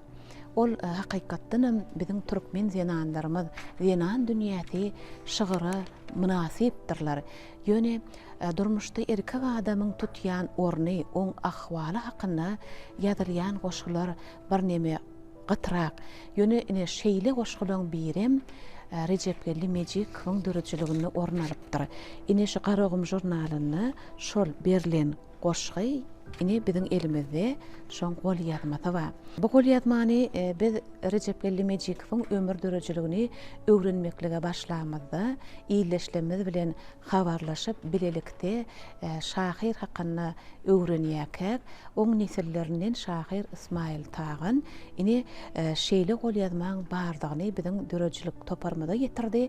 Bizim gepleşigimizde ine ýeri gelenni jurnal sahypalaryna şahiriň şol goşgularynyň biriniň ine şu setirlerdigini gol ýazmasynyň bardygyny size ýetirip geçmekligi özümize makul gördük. Bir zada üns berdim. Şu jurnallar nähili oturur, nukady, manysy, sözi ýeki harpy üýtgemän halka ýetirilip ine ýazylypdyr. Şu jurnallar nähili çap edilen bolsa ine şu gol ýazmada üýtgedilmeýän şol görnüşde. Onsoň pikir edýän şahir şeýle kämil ýazypdyr.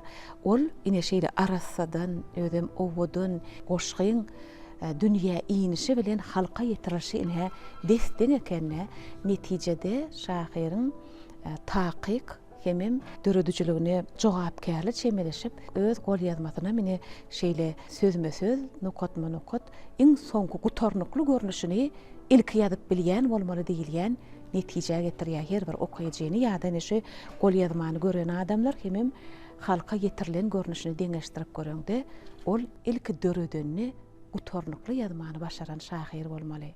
Inhäber şahir Recep Gellimejikowyň döwletli ojagyna geldik dörejçilik toparmaz bilen. Ine şu Agdabir ojakda saçak başynda oturanlar şahirimiziň maşgalasy, nesilleri, goňşulary, bilelikde işleşenleri, hememine agtyklaryndan we gelinlerinden we mahrasy şu döwletli ojak ine bugün şahirimiziň hatirasyna bereketli saçagyň başyna üýtdiler. Türkmenne şeýle bir ýaşy aýdylýan sözler bar. Kıyamet günü goňşudan diýip. Türkmeniň ata baba adam kärçilik sypatlarynyň naýbaşlarynyň biri goňşu bilen ýakyn bolmak, goňşu bilen dost bolmak, dogan bolmak. Şeýle bir gowy edim gylymlary bar goňşuçylyk gatnaşyklaryna. Ine bugünem şahirimiz üçin şu saçak ýazylanna, şahirimizi ýatlap gelen adamlaryň arasyna goňşusynyň iň bir goloy gatnaşan, dogan bolup gatnaşan goňşusynyň oň nesilleriniň arasyna gelendigi bizem şeýle bir gowandyrdy, begendirdi. Recep Gellagan goňşusy häzirki wagtda Daşoğuz Ulugam guruluşyk kärhanasyna zähmet çekýär Miretgelli Durdubaýew. Ine Miretgellagan aňar ýanyna bolsa şahirimiz bilen bilelikde işleşen, şygyryetiň owazy öwrülen ýollaryny bilelikde halkymyz üçin edebi miras goýmaklygy, saz sunugatyna, aýdym sunugatyna goşan etmekligi, bileje çemeleşen ine Yaqin dostlarynyň ýene-de biri daşagyzyň magtymlygy ifadanyny Ýöreýte Sunugat Mekdebiniň mugallimi Halipa Saadany Gurbannazar Qaqabaýew. Hutşy ojagyň goňşusyna goýýan hormatyny bizim eýerip inhä meretgerlaga ilkinji söz nowatyny sede berýär. Biziň şahyrymyz Recep Gelli Mejikow ol nähili goňşudy. Awa sağ olun. Recep Gelli ýatlap geleňde sağ olun. Şoňa mümkinçilik beren hormatly prezidentimize we Ahriman arkadaşymyza sağ bolsun aýdýan. Awa Recep Gelli biziň aramyzdan gaty ýer gitdi, ýöne şu goňşulukda hem gatnaşmana gaty gowy hem şo dana adamdy. Gaty bir kiçik gowully, pespäl bir adam ama haýsy tarapdan bir maslahat sorasam madama şu böleşir da pikirini ýabyr gelip şu dinlerdi. Awa maslahat bererdi. Madama görsün gowuny açyk ýüzi gülüp duran bir şeýle bir güler ýüzlü bir şeýlemi? Ýagşylyga iterýän adam bolmaly hemmeler. Goňşuçylyk gatnaşyklaryny hökman goňşy okara iki tarafa gatnaýar. Eger goňşuň bolsa bir goja dany seniň ömrüň çeker gider paýhasa güler ýüzi açyk bolar myhmana monça bolsun edeketini gaýtalap ýa-da ene bolsa saçlary gardy balam tözi dillerini oruşun ýer bilen şol dünýäň mehrini öýrseň köçüklerden kim bolmaz garyp oraçaň. Olar üçin kapyň gowunyň açykdyr. Ýagşylygy siňer gider durkuňa asla diýmez ömrüm haýyp geçipdir. Şeýle goňşy nesip etsin her kime. Eger de sen goňşyň bir şahyr bolsa, ýylygyny tanaýan belli bir bagşasy bolsa, gelaýdaly ol sunugatyň islenlik ugurundan öňe çykyp tanalýan adam bolsa, adam şoňa gowanýa. Plany men goňşym diýilýär-de. Siz goňşyňyzyň şahyrlygyna nähil seredýärdiňiz? Ol elbetde dileba çeper bir şeýle bir rawatlarym görüň berýärdi. Nirde daşarda satışynda öýüne gelende bir çaý başynda da madam şunu ýagdaty lirik zatlar ýa-da şahyra görnüşinde aýdýardy, görüň berýärdi. Şu dörejilik işine kendini berýär daşar. Madam şu goşky şygyr bilen söýdä başlaýardy, söýdä çýardy. Getirýärdi şu. Nähili bolanda da nähil garan şol adam ýüzünde bir gaharjyňlyk ýa bir nemelik wagt men hiç gatyn şoňa gawat gelmedim. Açyk görsem madam bir ýüzi açyk nurany gülüp duran adamdy. Türkmenne aýdylýar, ha yer almada goňşal diýerlerde. Keçäňi goňşyňa sat baranda öýüň oturarsyň diýilýär. Şeýle bir atalarymyzdan gelýän milli häsiýetler goňşy gatnaşyklaryna ýüze çykypdyr. Hem şony berja edip gelipdirler. Ine Recep Gelli Mejikow ola hat hem duýgusy iňçe bolan, şahyr bolan insan ol bu zatlara bizden aýratyn teredenler. Awa diýen dogry, Recep Gelli aramyzdan ýer gitdi, gitseler şu çağlar, doňşulukda entegem ýaşaýar, gatnaşýar. Tuğle mena oğulcuğu var, Ahmet. Olam kâmahal, edil atasyny gören ýaly bolýan kâmahal, tuğle özü gelip maslahat soruyor, kâda ya maslahat bilen dinlemeýän başarýan oğlum. Atadan galan bir mirasdyr, oňa galan şoň üçin edil atasy ýaly.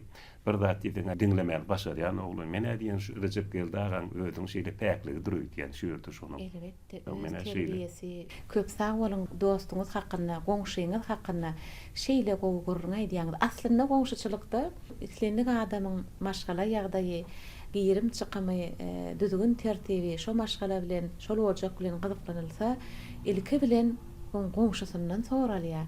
Goňşyňyz hakynda aýdan şeýle bir ýakymly görüňleriňiz üçin sağ bolsun aýdýar. Şu pursatdan peýdalanyp Recep Geldi agaň ýatlap gelen şu merhum ýatlap gelen üçin şu eden işler ýatlap gelen üçin şunu mümkinçilik beren hormatly prezidentimize we arkadaşymyza sağ bolsun aýdýar.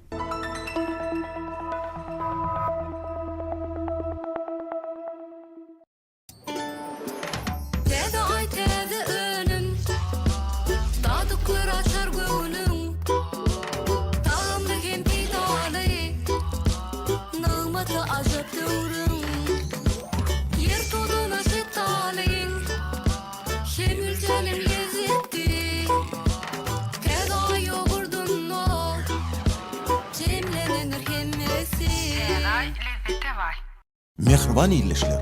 Aşgabatyň dokma toplumy, tapma önümlerinin täze görünüşlerini ekologik taýdan arasda adam bedenine yaramly, ýüzi göterim pagtadan ýönürilen ýokary hilli, türlü şekilli hemde türlü görünüşli salgyç we düşük toplumlaryny tede hüdürleýär. Bu ekologik taýdan arasda türlü görünüşli ýönümleri bir taraf Türkmenistan şahy ýolunyň 597-nji zaýyna ýerleşen Sewda merkezinde, Ata Döwletow köçesiniň 46-njy A zaýyna ýerleşen Aşgabatyň dokma toplumynyň dükanyna, Atamrat Niýazow şahy ýolunyň 117-nji zaýyna ýerleşen Oza dükanyna, Galkynyş köçesiniň 70-nji zaýyna ýerleşen Elem Saýlan dükanyna, şeýle-de adt.com TM internet dükanlaryndan el ýeterli bahalardan satyn alyp bilersiňiz. Habarlaşma üçin telefon belgilenmez 23 23 60 49 03 80 we 49 10 30. Alan haritlaryňyz öýleriňizde we toýlaryňyzda nesip etsin.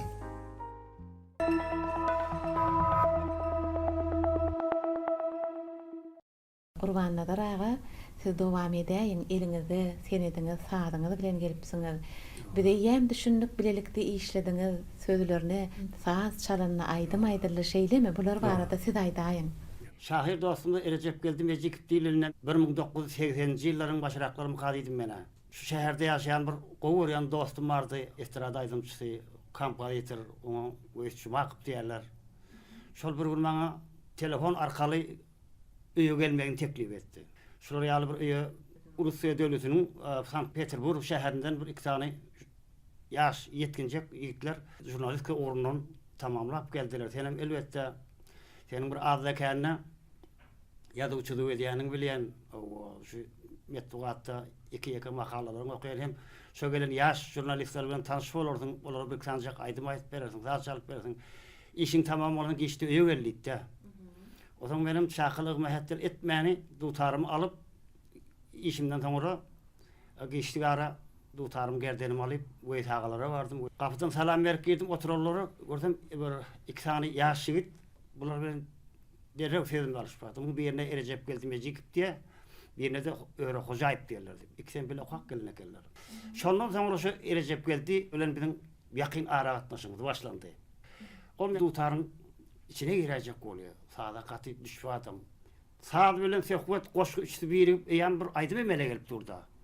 Oňa bu aralygyna şu sadyň söhbetiň gülüşmämiň, değişmämiň aralygyna ýanky goşgylaryny okap berýär. Oňa goşgylaryny dinläp oturup meňem bir iki ýaka döreden sallarym bar dutarda. Bir şunu aýdyma öýräýsem nähili bolar hadi içimden pikir etdim. Özüne de aýtdym onu. Şeýle çek bolan men oňa ýetesinem bar diýdi. Men goşgysyny goşsam diýdi. Sen sadyň döretsen bir ellenäm bir gow aýdym bolar. Ýanglanar diýip bir iki meşe oturup wagtlarymdan boldy. Bir serede otursam Türkmenistanyň şu döwürdäki Jurnalistler Birleşiginiň daşywy welaýaty boýunça ýolbaşçy eken bäriniň. Otaň men bar ýene de şoňa ödüm ýaly deňduş ýadan oğlanlar tapyp 4 tane 5 tane adamy ödürläpdiler. Agdalyga. Ay bir epesli aý geçdi, gün geçdi. Ýene telefon etdi, bir gelip gitmeň ýanyma, sen bir begendirjekmi? Adam begendirýär da öwrüli. Menem bolgap näme diýjek gaby diýip ýetip gelsem. İkelin uzatıp men elimi ispat edýän. Gustlaýan diýdi, sen diýdi Türkmenistan Jurnalistler Birleşiginiň agdaly jurnalist boldun senem dedi, bir diýär aldy. Men şatlykdan ýa-ni uşak gopdum da begençimden. Şu gara adama ýarşylyk etip beren, hemişe bir mehrem adamdy da şol adam.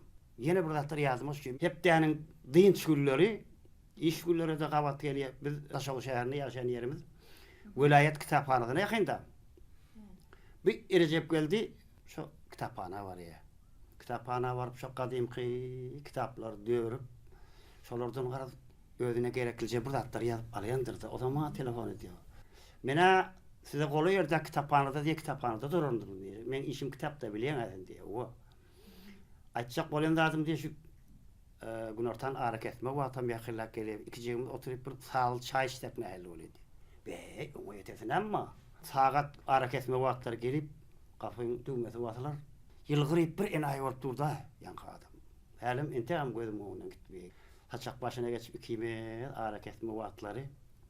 Şu çay başyna ara dörejilik gurunlaryny edýät, saat söhbet barada gurun edýät. Gara şu ikimiz ýygy ara gatnaşykda boldyk şu adam bilen.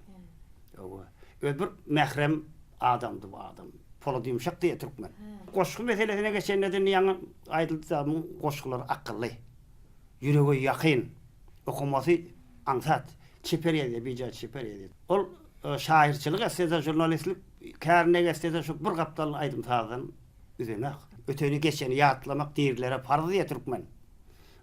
Şu Türkmenistanyň telewizioniýa, radio gapleşikler hem de kinematografiýa barada döwlet komitetiniň miras teleýaýlymynyň topary elbetde bizim Daşoğlu şäherimizde, vilayatymyzda. Ene bunun bizim dostumuz Recep geldiğini ýatlap ona dogan garlaşlary bilen bir giň tupraň başyndan ýatlap otyr. Elbetde bize şu öteni geçeni ýatlamaga, şolary hatyralamaga, bizim aýdym sağlarymyzda, medeniýetimizde, sungatumyzda, durmuşyň ähli puzaklaryna öňe gitmäge, özgörtmäge, goşundyň goşmaga, aýdym aýtmaga, saz çalmaga döretmäge Türkmen halkynyň milli lideri, gahrman arkadagy gahrman serdarymyň, hormatly prezidentimiň döretip beren mümkinçilikleri şolar bize. Bizim bilen her adamda duýas elbetde şu ýurdumyzyň ösüşlerine, ilimimiň bagtyarlygyna döretmäge, gurmaga bize giň mümkinçilik döretip berýär. Men özüm elimde utarly vilayatymyzyň etraplaryna, owalaryna bolup gelenne. Bizim ýurdumyň ösüşine ilimiz günümiň goýunyň asla şäbi ýok. Bagtyar adamlar biz, bagtyar zamananyň adamlary. Bize şeýle eşeretli durmuş peşkeş beren gahrman arkadagymyň, arkadagly gahrman serdarymyň, hormatly prezidentimiň jany sag, ömür uzak bolsun. Tutýan alyp barýan işleri rawaçlyk beslensin. Recep geldi dostumuz şu aýdym taýdy gowy edip gurunlaryň arasyny aýtyp geçdim de. Onun bilen bir ýere geldi. Dostlugy wasp edýän bir aýdym bar, dostum sen diýe. Onu saat görnüşine geçiribem, çalıp berler bu atlar. Benim saat görnüşine getirip çalyan. Bu saatyň goşgusa Şahir Hudaýguly Allaham ratypynky rady işgäri öňkü. Saadym halifamyz Türkmenistanyň halk artisti, mukamçy kompozitor Atawlypynky dostum sen diýe. Şundan bir jewent çalıp berýän, Recep geldi dostum, şunu sargardym oturumda. Şu dostum sen çalıp bersen Gurbanna daraga diýip.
Köp sağ bolun Gurbanna daraga, ine şeýle süýji ýatlamalardan bize de yetirdiňiz, bizim halkymyza ne gepleşigimiziň üstü bilen yetirdik.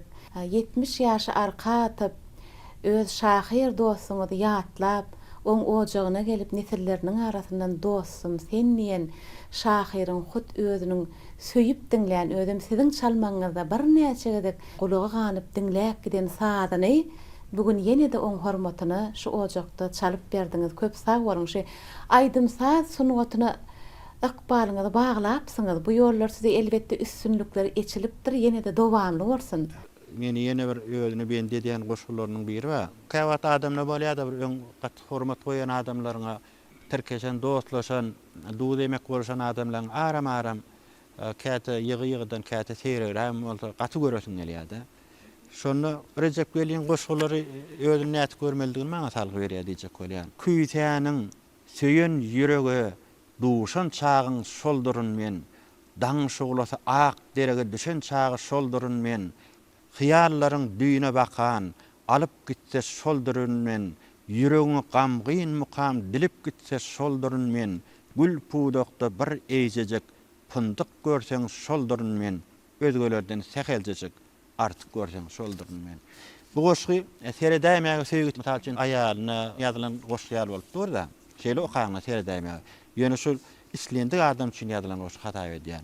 Den misal üçin men Recep gelýän özgelerden seheljejek artık görelýän bolsam, Gulmaňa da degse maňa ýadylan hata hemmeler üçin ol diňe bir maşgalatyna ýa-da bir aýal maşgalaya gyýda geline däl-de bu hemmeler üçin ýadylan goş hata edýänne. Recep Gelin şygyryetinde watan tematan paty ösdürilen. Ödem şeyler beýan edýänne bir watan wasp etmek, watan waspyny şygyryete salmak jogapkärli mesele. Toprak hakyna şeyler goşgysy bar. Durkun, durşun gün nuruna eýlenen meňdemele dony ýaşyl topragym prezidentliň pes päli bilen beýgelen tutuşlugyna baýlyk hasyl topragym sen beýik gülmeňiz näzik eserden sen aşa owadan waspyň ederden ýöne yel ýagmyrdan bela beterden goramaga taýyn döşüm topragym ýa-da. Häzirki nesil gazetiniň tarihinden biraz söz açsak 1984-nji ýylda Şahyryň goşgulary berilipdir ine şu ýerde. Şahyr ol wagt 26 ýaşynda eken. Şu ýerde berilen goja, ene, bir näçe ýene-de goşgulary bar. Ene atly goşgyň wakasy pädeçilligi bilen ortağa çykýar. Elmydama durmuşda ene perdendi üçin alady diýe jan çekýär. On münasip ogul bolup prezident bolup yetişmeklik üçin ene zähmet çekýär. Mahlasy Şahyrlaň goşgularyny ene öz prezident üçin neňsi kökönükdigini şahyrlarymyz öz setirlerini beýan edýärler. Eneň prezidentini söýgüsini agla we şahyrlarymyz bir meňdeşlikde alýarlar. Emma Recep Gelli Mejikowyň ene atly goşgusyny prezidentini söýgüsi watana bolan söýgüsinden öňe geçen ok. Eneň watanyna bolan söýgüsini prezidentine bolan garaýşy bilen ne derejedigini şahyr şeýle bir çeperçilik bilen wakan özüni güýçli berýär. Ene urşuň ilki ýyly ýalňyz dekrary bolup geldi ýaz habarly sary hat. Yaprak ýaly hatyň beren ikrary gitti eneň jigir bagryn paralap. O dalan daraqty öwrülli ene zarbatyndan şum habaryň dowlunyň ol aglady ýene watan goragyny iýberere ýokdugyny oglunyň. Ene prezidentini uruşda watan goragyny ýitirendik üçin aglamaýa-da ol ene watan goramaga ýene-de bir oglunyň ýoklugy üçin aglaýa diýip şeýle bir güýçli setirler, pikirler, duýgular bilen eneň prezidentine watana bolan garaýşyny megerem Recep Gelli Mejikowyň edil şu setir ýaly, şu pikir ýaly berilen däldir diýip pikir etýän. Ol watany goraýan prezidentini ýitiren üçin dälle, watany goramaga ýene-de bir prezidentiniň ýoklugy üçin aglady ene diýip watan mukaddesligini, eneň watana bolan garaýşyny prezidentine bolan söýgüsinden hem öňde goýýar. Neňsi güýçli waka çeper beýan etme. Söhbetdeşimiz şahyrymyzyň aýallygyny Aman Täç Mejikowa maşgalada biziň şahyrymyz näçinji prezidentdi, siz näçe dogan, onuň näme çaga bilen çagan parkyny enata şeýle gowy bilýär, öz ejeňiziň kakaňyzyň prezidentlerine garaýşy aýratynam şahyrymyz şagalykda ol näme hilidi? Şagalyk ýyllaryňyz wakyýatlamalardan ýylleşlemede ýetirsek, bizim diňlesek höwes bilen. Bir 5 doganlyk. 3 erkek, 2 aýal dogan. Recep geldi, kiçik wagtlary gowy tamalaçyk oglanyny 6 ýaşlaryna okuwa bardy. Okuwa gitjek diýip bärki gyz doganyma kiçik özüne ulady. Şu okuwa gidende bir de menem gitjek diýip aglap giderdi ýerine düşüp. Ol wagtlar 6 ýaşdan barmy ýadylardan, he? Oňa geçen alyň okuwa aglap otyr diýip bar arda ýazyp müdürine aýdyp 6 ýaşyny okuwa aldyrdy. Şonu mektep torgyny göterip bilmedi dal.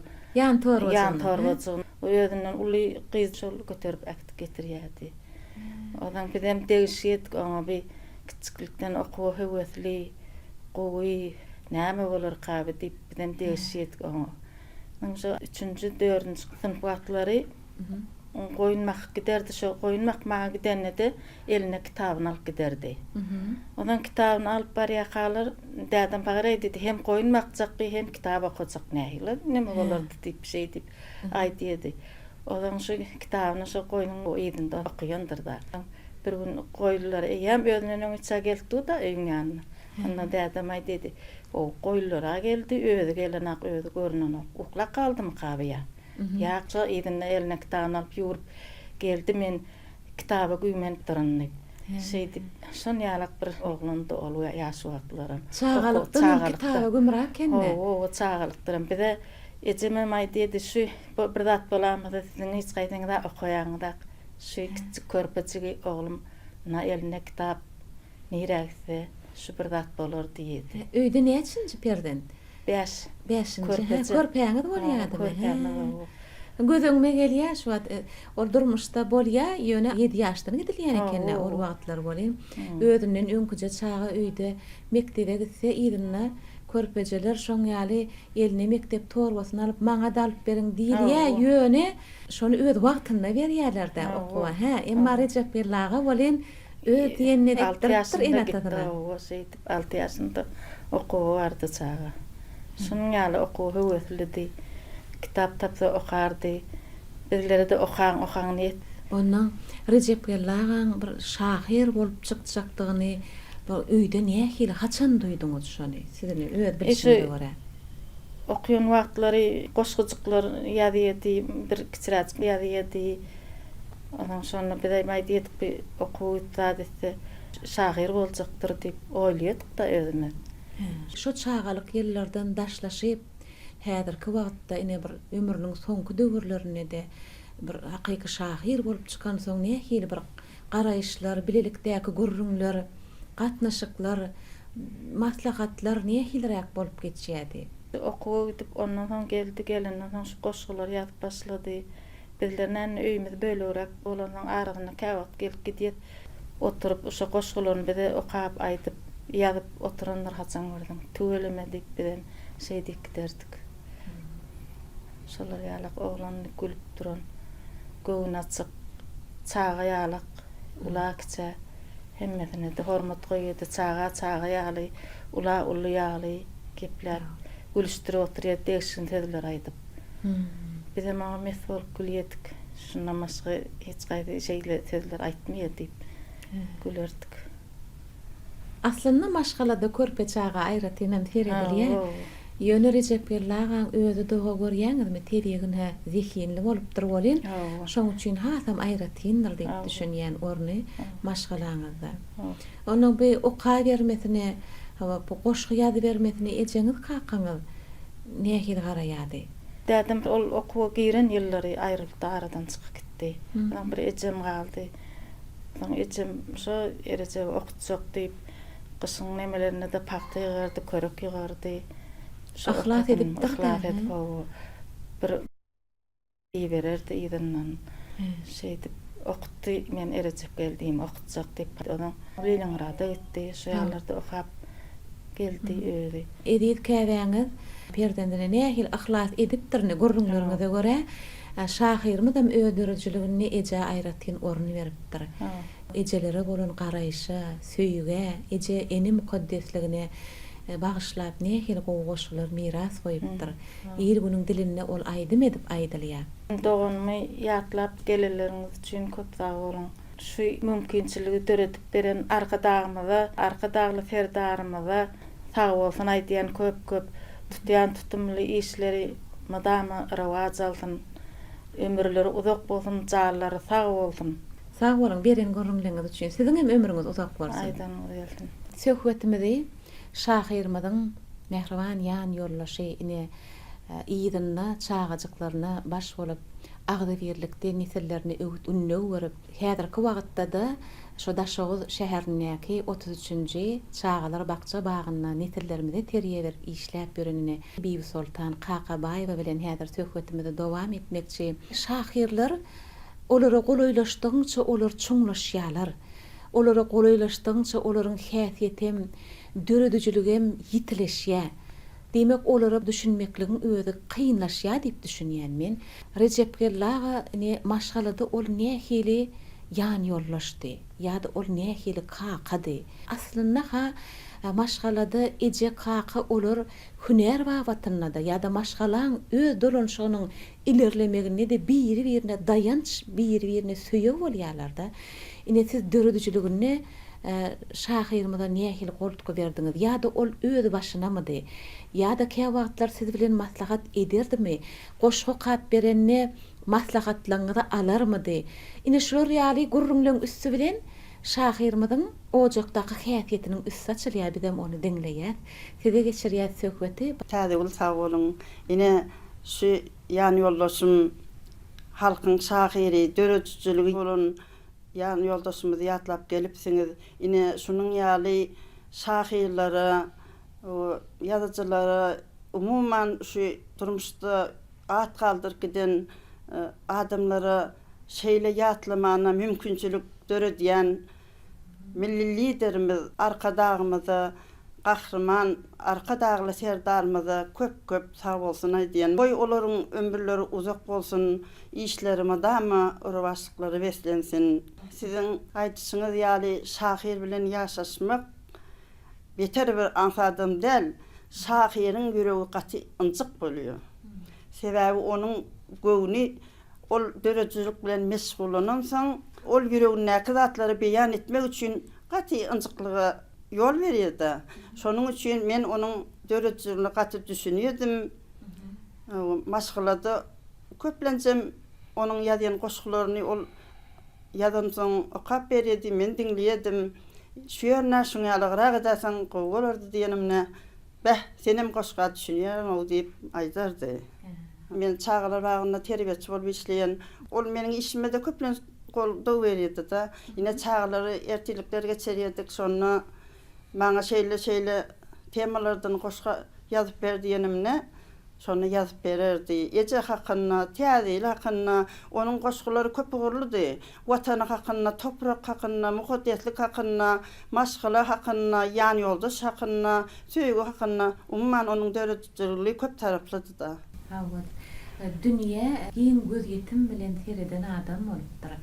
Şol 1973-nji ýylda ýadan goşgysy bar eken, onu 10-njy synpda okap ýörke, goşgylar ýygnasyny ýan depterine göçüripdir. Şonu ilkinji goşgysam meniň teoriýam diýip başlanýardy. Şonu maksady töwerekligiň garaýşy jemlenipdir. Men hayran galdym. Şo goşgyny okap, onu halkymyza da ýetirdim.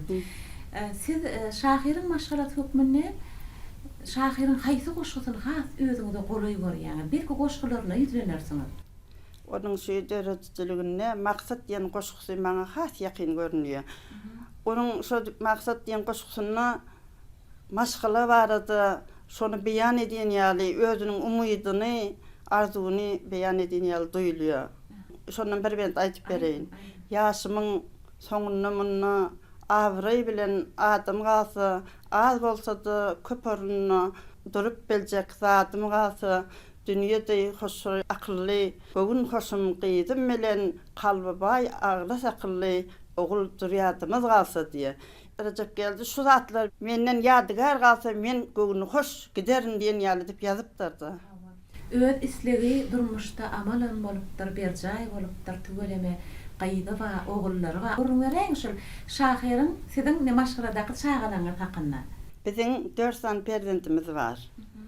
3 ogul, 1 gyz. Bularyň hemmesi öýli, ojakly, işli, awraýly. Sebäbi kaklar bulary terbiýe berenne halallygy, bir dogurçylygyny diýdi. Edil kakalaryň aýtýaly şu terbiýany dowam etdirýärler. Maşgala ojagymda halal bolmaly, dogurçyl bolmaly, hiç wagt adamlary yaman göz bilen seretmeli däl. Adamlarda yaman hasyet bar diýip oýlamaly däl diýip aýdyrdy. Şu zatlar çağalan gulagyna galyn, şonuň üçin çağalary tügeleme terbiýeli çağalar bolup ýetişdiler. Ne dünýä ýynynda şolaryň atlarym köplenç bir wakalar bilen mi baglanşykly. Ine ulaglymyz Atamurat gaýnatamyň adyny goýduk. Ondan soň ikinji Leyla. Şahir taktım adyny. O Şahir taktı. Men nidi şu Leyla Şadurduýewa bilen nidi bile okudum. Höwes bilen aýdymlaryny dinledim, görübem dinleýedim. Şuňa diýdi Leylaň adynda kaldydy. Şeýdibem Leylaň ady takaldy. Olar edir şygyrlaryna at takşýaly prezidentleriniň atlaryndan pikirlenip takýarlar diýip düşünýän. Şoň üçinem edir şeý sowara jogap berýänlerden kim görmedim. Onsoň dowam edäýin. Üçüncü oğlumun adı Rövşen. Onun adyny şu görükli ýaly mert bolsun, edermen bolsun diýip Rövşen goýduk. Özü taktı, teklip etdi. Men bilen maslahat etdi. Şoň bilen şonu goýduk. Ha, iň körpämiz Ahmet. Onun adı köp zatlar bilen baglanşykly. Bir doğulan wagty men çağı doğulş öýünde ýatyrkam, aýnadan açar görkezdi. Şonu biz şu yaşayan jaýymyzy bize berdiler de ana şu jaý. Ha, o şu jaý şonda berdiler. Şoň üçin hem nedi şu açary beren nedi? Şäher jaý hyzmatlaryndan Ahmet diýen oglan nedi? Şoň ady Ahmet diýdi, şu körpämede de Ahmet goýulýdy. Görýäňizmi näme? Adamy dostlugy, biri-birige kömegi gaty üns beripdir. Görýäňiz, ol jaý diýilýän hem durmuşda adamyň iň baş arzularynyň biri ojak edilmek. Demek şol açary getirip beren adamyň adyny prezidentine dakypdyr. Çağlaryň ady köplen şu ýatdy galjy zatlar bilen baglanşykly boldy da şolaryň atlary. Anjyk diýdiňiz bolen, nähili anjyklygyny mysal üçin nämelerde beýan edersiňiz? Şoň göwüni näzikdi. Onu beýan etmek gaty kyn, onuň göwüni beýan etmek hem kyn. Söýmeni söýen şekilli, duysun iýiller günler, yüzlerine nikap çekigli, diýsin iýiller günler. Barbyr söýgüdir, çykar ol çäkden, serhetden, onuň lezzeti görgüdür, onuň görgüsi lezzetdir. Ýaşaly mehirden doýman, bir ojokdan örülübiz, giýjäni günnüzi toglap, alaja bağ örülübiz. Göz yegmesin, dil yetmesin, baht kuşumuz ürükmesin hiç, ıkbalatı büdretmesin, tä magşar gününe deňiç. Aýralygyň için ýakyp, ýaşaly bile bolaly, şudur meniň barisligim diýjek sözlerimiň bolany. Sähel zady ymjardy. Göwnüni alardy. Göwnüni alardy da, ha, ökülegim del bir hili ymjy häsiýeti bardy da. Mena şonu dörejük bilen meşgullanan görýän. Ha, wala. Ha. Sebäbi oň aladasy madama kellesinde durda. Ha. Ha. Ondan şu öýüň zenany bolup, eje bolup, öý beýkesi bolup, aşhana bilen baglanşykly işlerde millet tagamlar ol zatlara şahyryň garaşy nähilidi. Hiç wagt nahar saýlamazdy. Näme pişirseň süýjü bolup durdy ýerde. Onuň ýana bir iň gowurup iýen naharlary bir saýlap iýmese-de iň gowury naharlary unas, türkmeniň milli naharlarynyň biri unas. Şonu gowururdy.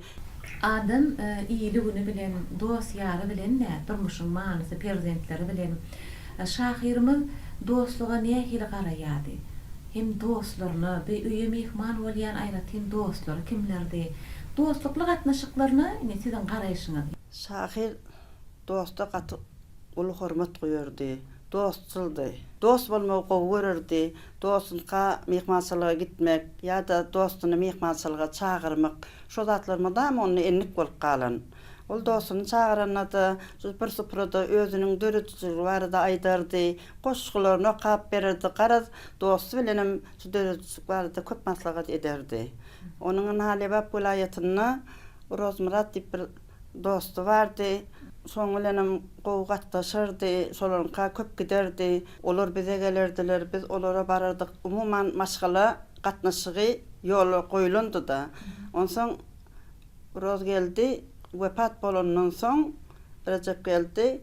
Şolaryň maşgalasy bilen gatnaşygy üzmedi. Şolaryň gerek ýerine şolary maslahat berdi, gerek ýerine kömek berdi. Häzir hem şolar bilen gatnaşyk dowam edýär. Çağalar men maşgalalar bolup bile gatnaşygymyzy ýola goýup otyrys, üzemezak. Şahyrdan galan size görüllü. Siz şahyrymyzyň şol dostluga bolan garaýşdaky ine durmuşda ýüze çykan amal bolan dostlugy ýitirmän onu dowam edýäňiz. Şahyryň döredijligine meniň iň bir maňa täsir galdyrýan goşgusy madama meniň kalbymyň törüni dur. Ýene şondan aýtyp bereýin.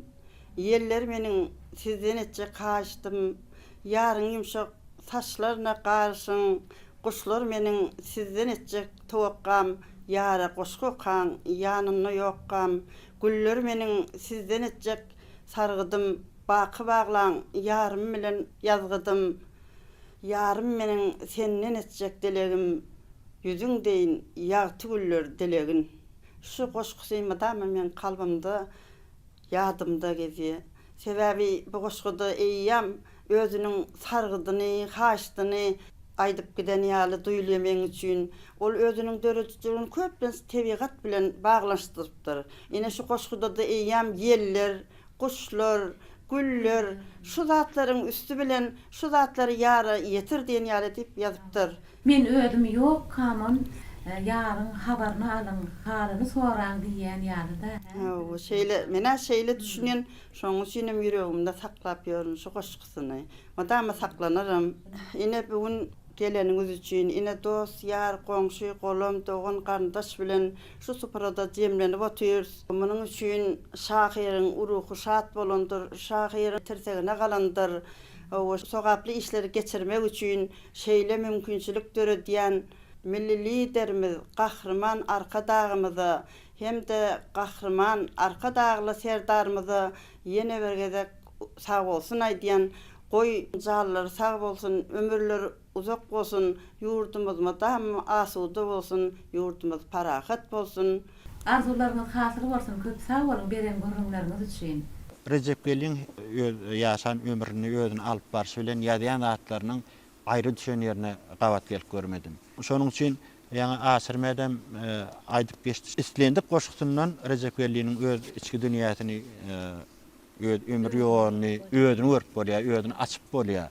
Misal üçin şonuň özüni görmedik adam ýa-da onuň şygyryty bilen tanışmadyk adam birinji sapar adyny eşdýänimiz şoň arasydyr goşgusy Recep Gelin hakyna ada bolsa düşünje almaga yeterlik mükadi yani şonu islenip goşgutam şonu ýaly. Şu wagt uruhy çyragym telegepleşiginiň şulananyna Recep Gelin Mejikow hakyna barýan ýaly öne gurrun türkmen edebiýaty hakyna barýa diýip arkaýyn aýdyp bilýär. Ara nefes mogulum ýaňy gaty dogry öýledi türkmen edebiýaty, gaty tereň edebiýaty we gaty kamil edebiýaty we mundan 1000 ýyllyklaryň çuňluklaryna çymsaňam gaty meşhur eserleri, meşhur eserleriň awtorlaryndan mysal getirip bolýar. Diýjek bolýan zadym Recep Gelin hakyna, edebiýat hakyna gurrun diýen bolsa, gurrun hukman ilham hakyna, gidýä ilham bir däne. Ittinlik tohumyň dänesi. O däne suw bolmasa, o däne tohum bolmasa, senin gowun islegiňäki hasyly öz gowun islegiňäki bolmaly derejetindäki, hakyky bermeli derejetindäki miwany bermäge ukypsyz bolýar. Şoň üçin Recep Gelin Mejikowyň dünýäge gelen döwri türkmen edebiýatynyň şo ýaňky aýdýan peslik derejämden soň birinji Rehmet Seýidowyň goşgulary bilen bir edebiýat öz kaddyny tutdy. Günmatar edebiýatynyň nuskalaryny eýýäm özüni kämilleşdirip özüni beýgeldip ugrady. Gurban Nazar Eridowyň derejesini eýýäm edebiýat özüniň täzedin näme zady ýetip bilýänini görkezdi. Indi şu döwürde geleninden soňra şol şahirleriň arasynda ýaşap şolaryň arasynda şolaryňka meňzemeýän goşgu döretmek üçin gaty köp zat okamaly. Ýöne bu wagtda Recep Geliniň bagty çuwupdyr, ol çağalygyndan mektebe gaty höwetek bolan üçin 6 ýaş tamamlap okuwy barmagy onuň ilyma bilime höwetekligi. Okan kitaplarynyň gapdallaryny edýän bellikleri onuň ilyma höwetekligi. Matmulatna Türkmen Döwlet Uniwersitetinde okan ýyllary onuň ilyma höwetekligi hemme deň duşlarynyň arasynda, hem okudýan mugallymlarynyň arasynda hormat goýdurmak başanyk hemme häsiýetiniň ýumşaklygy, hem onuň ilyma bilime bolan gatnaşygynyň netijesini töwerenäkleriň duýanlygynyň çoklanmady. Üstüne de Recep Gelin Mejikow Sankt Peterburgda okuwyny dowam etdirmek bilen rus edebiýatynyň Rus halkynyň arasyna düşüp ýeteniniň goşgularyny öz dillerine ýatdan aýdyp bilýän Aleksandr Blogovň goşgularyny, Aleksandr Sergeyevich Pushinin goşgularyny, Lermontowyň goşgularyny, Nekrasowyň goşgularyny öz dillerine ýatdan aýdyp bilýän halkyň arasyna düşüp şo ýerde Gunmatara biziň edebiýatymyzda Gunmatar edebiýat diýilýän düşünjäň özü Rus edebiýatynyň üstü bilen gelenligini durmuş hakykaty şol ýerde hemme Gunnogary magtym bolyny kalby bilen sotup, aňy bilen sotup alan adam hemem Gunmataryň türkmen topragyndaky, türkmen ülkesindäki okujaryň köpsüne mälim bolmadyk derejesini bilen tanyş bolmak Recepgelliň şahirana şahsiýet bolup kemale gelmegine, öz boluşy şahsiýet bolup kemale gelmegine güýçlü täsir eden zatlaryň biri. Ine şu ýerde göräýmäge hersine bir ýüzlenseň gaty kendat ýobam ýaly ýöne bu ýerde uly dünýä bar. Şahiriň kalby bar. Şahiriň ilhamyny ilham boşan zatlar bar.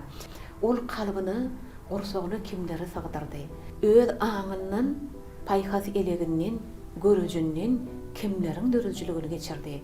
Ine şeýle towallar hemmemizde döreýär diýip düşünýän şahir türkmeniň nusgawy edebiýatyny aýratyn okapdyr. Ana terediň Magtymly Pragydan başlanýar. Magtymly Pragynyň bir näçe goşgular ýygynnysy ol hakyndaky kitaplardan bar. Magtymly Praga aýratyn sarpa goýupdyr hem onu okapdyr, öwrenipdir. Ine aşakda görnýändir. Türkmen diliniň sözlügi bar berdi. Türkmen dilini çuňur öwrenmedik şahir dörüjülükde berden aýtjakdygy düşünükli. Megerem şahir şoň üçindir türkmeniň edebi dilini, türkmeniň sözlügini özüne goýupdyr, göwroglyny okapdyr. Ine andalyby okapdyr, bir näçe destanlar, Şahtenem garyp, ine görnýändir ştaýda Bek Seytakowyň kitaplaryndan bar. Kerim Gurban Nepesow, onun Çara Aşirov we Narman Jumaýewiň kitaplary bar. Bir näçe kitaplar şahiriň ünsüni özüne çekipdir. Çünki bulary okamazdan şeýle bir dili şiireli, sözü çeper şahir bolmak, pikiri, paýhasy ýeti şahir bolmak mümkin emdäldir. Recepgelli Mejikowyň ýaşan döwründe şu wagt Murat Sultanow aýdýar, konferensiýelere gatnaşan şahirler öz döwrüniň gaty ustad ägert şahsiýetleri olur biziň şu döwrüdäki neteleriň hemmetiniň halipalary, şolaryň arasynda goşgularyň ikrar etdirmek, şolaryň arasynda öz boluşly şahsiýet bolup ýüze çykmak üçün gaty köp taýýarlykly bolmaly. Ýadyma Picasso'nun ýalňyşmasam şeýle bir sözi bar. Höwesek bir jan köýür burmuşdagy bir bary 30 sekundyň içinde çeýdip däň bir surat çekip berköýürde şunu sakla, belli bir ýyllardan soň sen şunu 30 000 satarsyň diýip. Suraty alan adam näme etsin 30 000 diýilýän bahalyk suraty 30 sekundda nädip bunu bahatyny kesip bilýän men o suraty çekmek üçin 30 ýyllap özüm taýýarladym. Ondan Recepgelli Mejikow diýilýän şahir hakynda gurulmak edýän wagtymyz şu teleýaýlymyň tomoşaçylaryna, dinleýijilerine ýüzlenesim gelýär. Recepgelli Mejikowyň kalbyndan, galamyndan çykyp kimdir biriniň doglan gününe ýazylan setirler. Kimdir biriniň bir tanışlygyna, hormatyna ýazylan setirler bolsa, ruhy çyragym gepleşigine ugradyp bilýäňiz. Arkaýyn sebäbi diňe şo ýol bilen şahiriň goşgularyny tutuşyna jemläp bolar. Hemem biriň üçin uly ähmiýeti bolan bary ýogy 4 seterden ibarat ýöne şahiriň mertebesini açyp görkezýän setirleriň bize mälim bolmadygyny köpsi onuň dörejligine uly hormat goýan muşdoklarynyň ýan depderçelerine bar bolmagy gatakman. Gayrat edin, uğradın. Aşırmat Halepa şeýle ýerlikli elläp geçdiňiz. Miras teleýaýlymyny biz size ýene bir gezek ýatladýar. Egerde şahir Recepgelli Mejikowyň ýadan goşgularynyň, gol ýazmalarynyň, ýakynlarynyň eline ýa onuň muşdoklarynyň eline bar bolsa, egerde kimde onu biziň gepleşigimizde 0580 Gysga belgimizde SMS-leriňiz arkaly bize ýollap aýdyp bilersiňiz. Şeýlelikde biziň dörüjülük toparmaz siz bilen hyzmatdaşlykda bolup ine şahiriň dörüjüligini bir ýere jemlemekde birar goşan edip bilersiň umydymyz bar. Ine bilelikde halipalar bilen şahiriň dörüjüligini ýygnamaklyga uly goşan bolardy. Şoň üçin Recepgelli Mejikowyň dörüjüligi ol Gurbannalar Ediýewiň Aydaly Italmaz Nuriýewiň, Halil Kuliýewiň, Atajan Annaberdiýewiň, Nowat Gularejewiň, Mehmet Nazar Babanazarow diýilýän ýaly türkmen şöhretiniň ägirtleriniň Bernazar, Hudaýnazarov, Kerim Gurban Epesken olar sanadan şolaryň arasynda tebigatyň bir kämilligi bar. Bir ala bakar tebigata çykdyň şeýle bir ählidada janyýren hemme ötümlikler parça bolup gögörüp otur. Ýöne o ýaşyl ýaprakdan nähildir bolmasyn bir hili derejede barbar tapawutlan ya olar ýaşyllygyna sözi ýok gögörüp oturan ötümlikler ýöne olaryň biri-birinden görki aýratyn. Biri-birinden ýyty aýratyn. Dadyp görseňe hasam anyp gözetirýän biri-birinden tagamam aýratyn. Ondan hemişe men bir edebiýat meýdanyny bu toprağa deňeýän olaryň hemmesi şo tagamy ýerden alýar. Recepgelli Mejikov diýilen şahyryň goşgusynyň süňündäki keramat onuň ýaşap ýören watanyny, onuň ýaşap ýören halkynyň arasyndan alınan duygu. Onun her bir setiri vatan söýçülükdir. Onun her bir duygusy watana, halka hormatdyr. Mehriban adamlar, adamzadyň ösümlikler dünýäsiniň barça canly janlarlaryň diriliginiň beýik ýaşaýyşyň göz başynda durýan onun aly hediretleri suw barada heran haçan fedatçylaryna onun gudrat keramaty, mukaddesligi baradaky pikir oýlar beýigytyar termide gelýär. Suw bar ýerine umumy adamzat kowmynyň ýaşaýyş dowamlylygyny düzýän bereket bolçuluk dörýär. Gül güzarlyk, bagy bostanlyk ýaly gözellik gymmatlykları da insan ýaşaýyşy bilen uğurdaş gidýär, ösýär, kämilleşýär. Halk içinde arıkta su kesilmese, saçakta nan tükenmez diýilen pähimem bar. Üstünden müňläp ýyllar geçen, gelejege sarıda uzap gidip oturan bu durmuşy, ýaşaýyşy susuz asla gözeňine getirmek mümkünem däldir.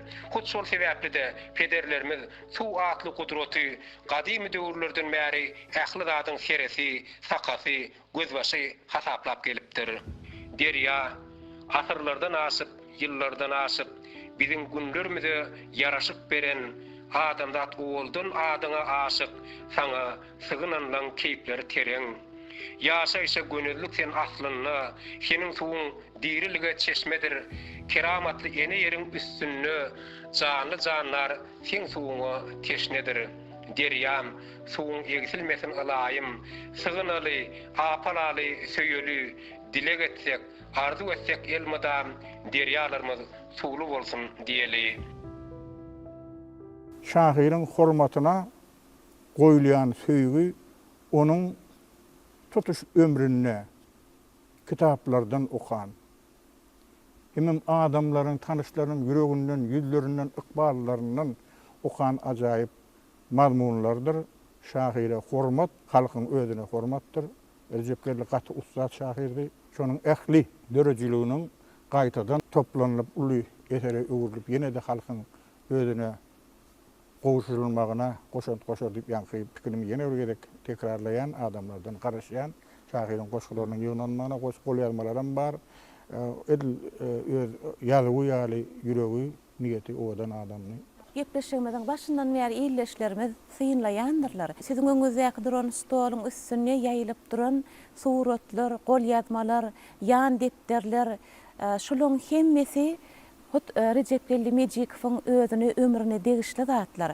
Şu suratlaryň hersi bir saklanyp galan pursatlarym, gol ýazmalarym, bular bary hersi bir eseri öwrülüp durny şu ýerde ýaşlara ýüzlenýän, egerde geljekde şahyr hakynda, jurnalist hakynda bir diplom iş ýazjaňyz bar bolsa, ilmi iş etjeňiz bar bolsa, şahyrymyzyň maşgalasy bilen ýadyny şu gepleşikde çykyş edip oturan halipalar bilen, biziň dörejlik toparmaz bilen habarlaşsaňyz, şahyr barada giň maglumatlar bar. Şahyra degişli zatlaryň arasynda şahyryň taliplik ýyllaryny ýatladýan maglumatlar bar. Suud edýän ine resminamalar bar.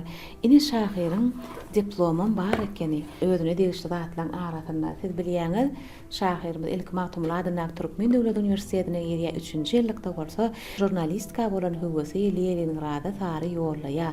Yani Leningradyň Döwlet Universitetiniň jurnalistika fakultetini 1981-nji ýylda şahyr tamamlap gelýär. Ine de oň diplomy, hemem ine meň elimde diplomy işi bar. Şahyr şu diplom işini ýaşlar hakynda saýlapdyr.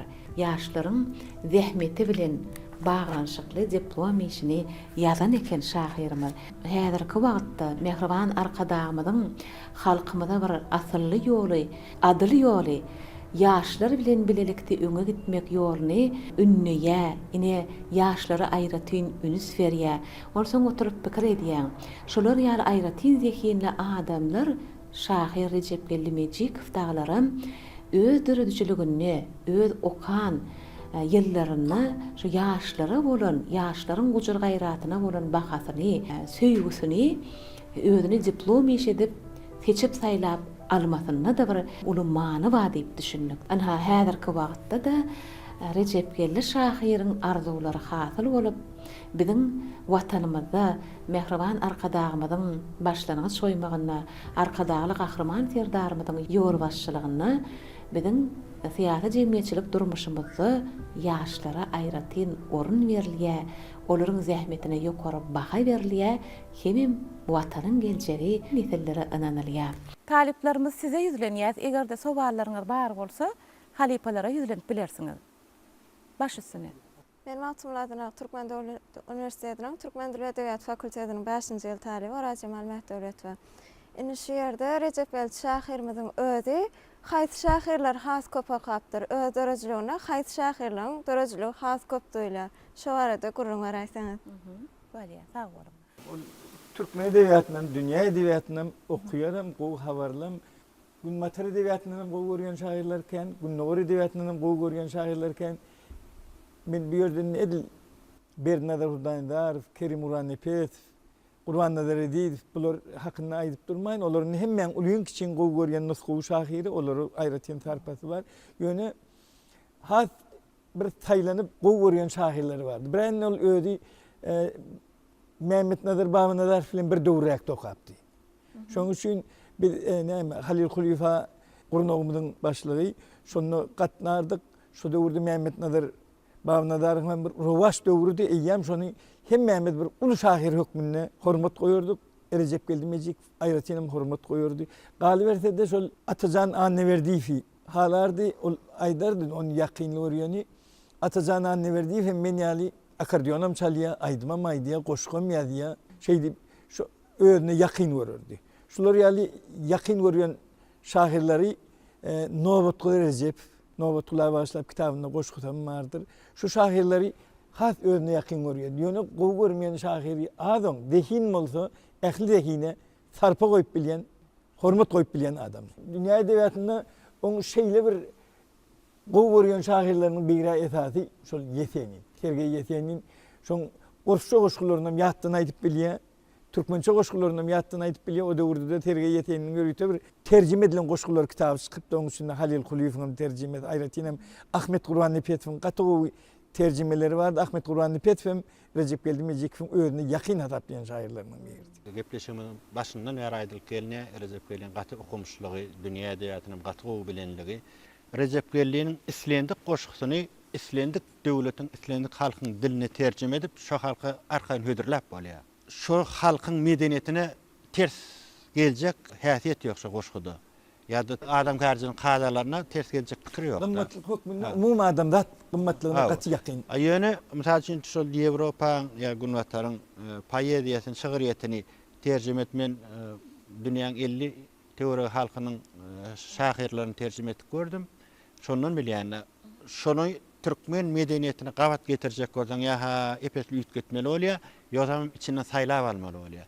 Men diýjek bolýanym ol diňe Recep Gelliň goşgusy bilen baglanşykda umman Türkmen edebiýaty bilen baglanşyk. Türkmen edebiýatynyň artykmaçlygy hakynda aýtjak bolýan. Türkmen edebiýatyny, Türkmen şygyryýetini islendik halka medeni taýdan kämillik goýunça islendik halka arkaýyn hödürläp bolýar, okutup bolýar. Şol islendik halkyň medeniýetine adam käçilik gymmatlyklaryna ters geljek duýgu, düşünje, pikir ýok Türkmen edebiýatynda. Türkmen şygyryýeti umman ähli kadalary şygyryýetden edilen ähli kadalary özüne jemläp bilýär. duygunam özüne saklaya setirlerin sazlaşıgan yerine boğun tanı olsun islendik şu goşgudan talep edilen islendik kada Türkmen şiiriyetinde bar. Yöne misal için Avrupa şiiriyetinde kan o zatlar kan ünsemer duruna. Diyecek görenin bir de Türkmen şiiriyetinin var artykmaçlygy. Elbette asırların, yılların içinde bizim şiiriyetimizde de hemme halkta bar ol. İyinişler, galkışlar, ösüşler, peselişler bolan o hakda gurrun yok. Yöne şol ösüşler ya da şu kamil şahirler, kamil şiiriyet dörenine ählikadan özüne jemlämelipdirdi. İsmail şöyle gatı doğru belläk geçdiňde, onun aňyrtynda beýik Pragynyň döreçiligi durda. Bizim ählimiz şol urdan ýöregi edin bolýarda. Beýik insan perwerlik türkmen edebiýatynyň baş ýörelgesi. Hut şonam häzir forumda bellenşi ýaly dünýä derejesinde bir ulansa gowy boljakdygy barada bellenip geçildi-de. Soň ýene de bir zat belläli şu gowgorýan şahyry, gowgorýan kitaplary onda galan täsir diýip talip gydymy soragy berdi bolin. Şol gowgorýan şahyryny ya gowgorýan eserini okumak edir şoňa täsiri bilen ýa-da şoňa öýkünip goşgazmak däl. Şu ýerde Recepgildiň okuyan biz şonda beýleki dünýä edebiýatynyň wekilleriniň ýa-da biziň türkmen halkynyň görnükli şahyrlarynyň eserlerini okanan bolsa şonda olary däldi Recepgildiň eserlerinde Recepgildiň özüni görýär. Oň öz ýolu bar. Oň öz dünýä garaýşy bar, öz pikiri bar. Recepgildi Mejikip bolup türkmen edebiýatyna giren bir gowy şahsiýeti görüp bilýärdi. Magtymly Pragy gündegorun beýik akyldaryň sow şahyrymyz şuňalyk beýik derejede ýazsa-da özüniň goşgularynyň baklyk boljakdygy hakda arzu edipdir-de. Ýa-da Magtymly diýip adym tutsalar, ýa-da her mejlisde söhbetde şad ediň men garyby, eýagalar ýad ediň haýry dogada bizni diýär-de. Bu ýerde Recepgildi ýaşymyň soňunda mundu awray bilen adym galsa az bolsa-da köp ornunda durup biljek zadım galsa diýip ýazýar-da. Elbetde ýazan zadyna inanýar. Adam bolsa bir hakykatdan hem şeýle Recepgildiň ýazan zatlary türkmen edebiýatynda galýa geljekde de okular sebäp ol türkmen okujusynyň ruhuny, kalbyny däp desturymyzda beýik görelerimizde gawat gelýär. Men şu ýerde türkmen edebiýatyny şahsiýetlerimizi beýik tarpa goýan, döreçiligi beýik tarpa goýan türkmen halkynyň milli lideri Gahrman Arkadağmyda, hormatly prezidentimiz Arkadağly Gahrman Serdarymyza tüýsürekden sag bolsun aýdýan Gahrman Arkadağly Gahrman Serdarymyzyň janlary sag ömürler uzak bolsun, alyp barýan mukaddes işler hemişe rowaşlyklary wetlensin. Sag bolun. Men Sapar Murat Türkmen Maşetrawynyň Şamakowasyna 84-nji orta mektebiň rus dili mugallymy Allah Murat Sadakow. Biz Recepgildi Mejikov bilen çağılgymyz bir ýerde bir obada geçdi. Mektebe bilece bir wagtda bardyk. Recepgildi bilen dostlaşmagymyza goşgy sebäp boldy. Biz mektep boýunça 3 dost bolup aradan biz Mehmet Çumaýew, Recepgildi Mejikov hem Allah Murat Sadakow şol üçümiz goşgy bilen gyzyklanýardyk. Heniz mektebe barman gadyet jurnallary okumagy başarýardyk. Nerede täze goşgylar bolsa gadyetlerde täze çykan goşgylar bolsa biri-birimize görkezýärdik, batdagatlaşýardyk, ýoş-ýoş özümiz hem goşgy düzümde şiiriýetiň bir jetinden girip uradyk. Recepgildi şeýle bir okuyup ýüzüne urluk boldy. Atyqowy okuýardy, bir kitap tapsa bize getirip berýärdi, bir gadyetde täze goşgy çyksa da bize getirip berýärdi. Biz hem şeý diýerdik, şeýdip biri-birimiz bilen hemişelik ýakyn dost bolup galdyk. Gözürgüç etrawynyň şu döwürdäki agaltyn gadyetyna 80-nji ýyllarda biziň bile çykaran goşgularymyz barna. Gossolar Arazat Mehmet Çumaýew, Yıldırım Allah Murat Sadakow, ene hem bagtyma diýilen Recepgildi Mejikowyna goşgulary bar şu ýerde. Bilelikde çykaran şeýdip, bilelikde mektebi tamamladyk. Soňdan girsinalarına gittik. Girsinalaryndan soň bilelikde obadaşlar bolup, doktor bolup surata düşmegi karara geldik. Şonda da obadaşlarymyz hem Recepgildiňe doklary bilen alyp bolup suratkana girdik şonda. Çağıp türüne Recepgildiňi beýleklerden tapawutdylar ýa-da istenik adam bilen şeýle çalt dostlaşmaga bolan şeýle okuýby. Özüm istenik wakalarda şo ýatda galjy bir zatlar oýlap tapýar. Bir degişme aýtdy da bir zat aýtsa da oýlap tapýar, şoň üçin oň dosty kän. Başka yerlerde de sen nirel diýsen Türkmenistan diýsen Recepgildi diýip bir altyn ýürekli oglan madur şoňa salam aýdyň diýlenne biz sen şonu niden tanýan diýip aýdam ýokda bir şoňa bolan buýsuz duýgusy özümizde dörýärdi. Çağalt dörümizde de şol gaty gowy okuýardy aýratyn zehilligi bilen tapawutlanýardy. Özüňe maňa beren şu Qoşkular yığınının kitabı vardı, ilkinci seni görüyorsun böyle deyip. Şonu özünün kalbiyalı arası yazgısı bilen yazan ne yazıları var dostum Allah'ım radı. Gözel tebigatını katı kovuveriydi. Özünün vatanını, mukaddes toprağı için canını vermekten kayıtmayacaklığı var da şeyle qoşkuları var. Yine şulardan nurana, gün keşikli, tokulacık. İlkinci perdende bolan söygüsü bilen, tebigata bolan söygüsünü utkoşturup yalan yör oğlum nilen bir qoşkusu var. Bu bakarın yüzü hoş nur gelipdir. Yör oğlum, ben sana gül görködeyin. Kirpiklerin kimin kebeleklerdir, yüreğine çalınlar qoşkular gelipdir. Olary hem yine bir potolojik, togolojik senney gün görködeyin. Türkmen baharının salımı azdır. Yöne görkü gözde galiyar mı diymi? Düşünsen dünyanı vermeli sağdır. Akıllı gözlerine cemlap sesini götürsen bakası divan destanlardı. Pısırda kulak sal, sirenisini al. Parkın biler yal gül bilen gülün. Yıllar geçip bir gün kalmağın akmal. Ey gülsüyor oğlum, sarı bilim. Seni bu yerlerde bağlap koymarın. Gidersin sen çeken yerine rıskalın. Durun marlap denizlerin düğünün tapçak olup ayçının artlanın. Dolansan güllerde övüşün koyular. Ömrü artarın mevriti ağız bakarın. Yağlar acap ömürlerden uzalar. Hem ömrüne koşup gider bakatın yör oğlum. Şehit gözünün gözel tebigatına olan söygüsünü duydurup dursa söygüsünden yankı özünün oğlunu hele öğretip görkezip gören prozotları. Dine son bilen şeklenmeyen özünün ata vatanını mukaddes toprağını şeyle söyleyenliğini, şu mukaddes toprağı için canını ayamacaklığı var da toprağın neyinin qoşkusu var. Hazırki dövrde şoňal vatanın söyleyen hizmet eden adamlar, sütüller, halifalar, öten geçenlerin hemmesi yatlanlar, olar hatiralanlar. Bize şoňal mümkinçilikler döretip beren milli liderimiz, kahraman arkadağımız, hormatly prezidentimiz, arkadağı kahraman serdarımız köp sağ bolsun aýdýas goý, olaryň tutumly işleri, il wakfitli işleri müdama rawaç bolsun, olaryň jallary sağ bolsun, ömürleri uzak bolsun. Şahirler hil. 50 kitaplı şahirler var. 70 kitaplı şahirler var. 30 kitaplı şahirler var. Ýöne Kerim Kur'an-ı Petungay'dan bir sözü vardı. Her bir şahir tutuş ömründe bir kitap döredi. Recep Geldimejikifem öz ömründe bir kitap yazsa da her biri iyiliğin göğününü tapacak, halkın göğününü tapacak qoşkular yazdı.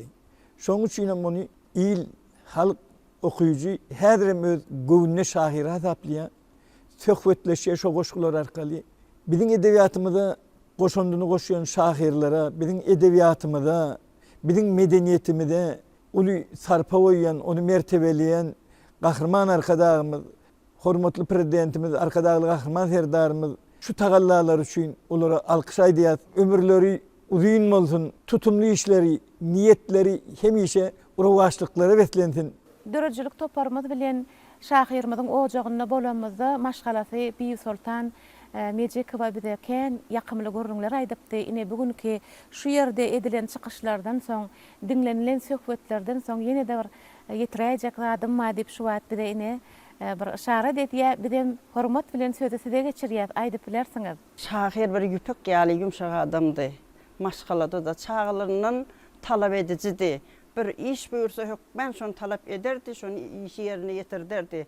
Onun terbiyesi çağların bir akıllı, başlı bolmagyna uly täsirli yetirdi. Ine Daşowuz welaýatyna bir belli şahirimiz Mehmet Nazar, Baba Nazar barada ine siz miras teleýaýlymyna gepleşip berdiňiz. Ine ýatlama gepleşigini berdiňiz. Weli şol wagty biz ýaýlyma seredip oturkam içimden arzu etdim. Bizim şahirim nidim şey dip teleýaýlymyna ýatlansa bizem bir hili şat boljak. Şahirin ruhum şat boljak diýip özüm arzu edipdim. Ine şol arzumam şuň hasyl bolupdyr. Şonuň üçin mirasyň döredijek işgärlerine üstünlükler ýaran bolsun. Şeýle arzularymyzy ýetirýän merhum bolan şahirleriň, ýazyjylaryň şeýle tirsegine galdyrýan, ýatlamana mümkinçilik berýän milli liderimiz, kahraman arkadağımyza hem-de kahraman arkadağly serdarymyza uly sağ bolsunlar aýdýan Türkmenistan döwletini östürmekde alyp barýan işleri mundan ýanada rawaçlyklara beslensin. Sağ bolun. Indi bir şahirin gyýdyna söz bermekçi, ine şahirimiziň ýekiji gyýdy ödüm Leyla Mejikova ol häzirki wagtda Daşowuz welaýatyna bank ulgamyna zähmet çekýär. Leyla durmuşda umuman gyýyt çağı kaka şeýle bir mehrem bolýar, ýakyn bolýar. Ony siz öz durmuşyňyzda nähili kakaňy hakyna ýatlamalar, nämelerini biz halkymyza ýetirirsiňiz, biz ne dörejilik toparymyz bilen sizin sözlerinizi ýadyk edip halkymyza ýetirýärşiňiz. Sağ olun. Doğru welläp geçýäňiz. Ilaytyda şu gyýd prezident bilen ataň arasynda has ýakynlyk bolýar diýip pikir edýän men. Hemişe kakamız meni beýleki dogallaryımdan has meni gowurardy, ýanyna saklardy, nire gitse alyp giderdi. Kakamy bir öz howandarym, bir sırdaş dostum hökmüne seredýärdim ne kakama. Şoňa ejeme aýtyp bilmeýän zatlarymam şoňa aýtyp bilýärdim ne. Şu kiçiligimden şu has kakaçyldım. Kiçiligimden şu sonra ýalara çağalırdan. Kakam has gowurýarmy ejeňi diýip şonu men hemişe de kakam diýip aýdardym. Halipalarymyz şu gepleşiň dowamyna dogry zatlar berledi. Biz akşamna şu işden soň, okuwdan soň, mektepden soň üýşýät türkmen halkynyň milli saz guraly dutar. Kakam şonu çalmany gowurardy. Ejemizem kapdalyndan aýdym şoň ýalyk şowhully geçirerdik akşamlarymyzy. Has hem akordeon çalardy. Şoň ýalyk özüniň bir boşrak wagtlary şeýle howesçiň şoň ýalyk zatlara ünsüni berip şoň bilen gyzyklanardy kakamyz. Onsoň ýene de bir belläp geçjek zatym kakam ikimiz ýene hemişe bile nahar pişirmänem halardyk. Bir ol turly ugurlardan gyzyklanyp kitaplary okardy.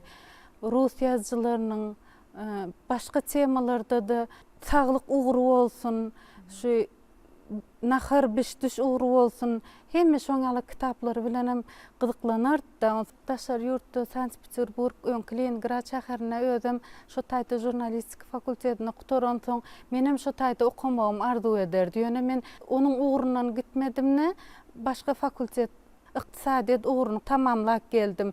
Kakam şonu meniň şo taýda okaýanlygymy hemme buýsanyp aýdar eken. Halipalarymyzyň ýa gepleşiň dowamyna belläp geçýäli şo zehini, şonuň araslygy biziň terbiyemize de täsir edýär da, öýde de şol hemişe arasy bolmagy, türkmenimize mahsus häsiýetlerin biri şo yalan sözlemezligi, kimme täç bolsa şoňa kömek etmekligi ündärdi da.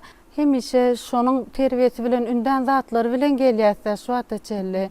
Adamlar bilen bir öýke kine saklamaly däl, şolaň bilen mähirli bolun diýip bize hemişe ündärdi da.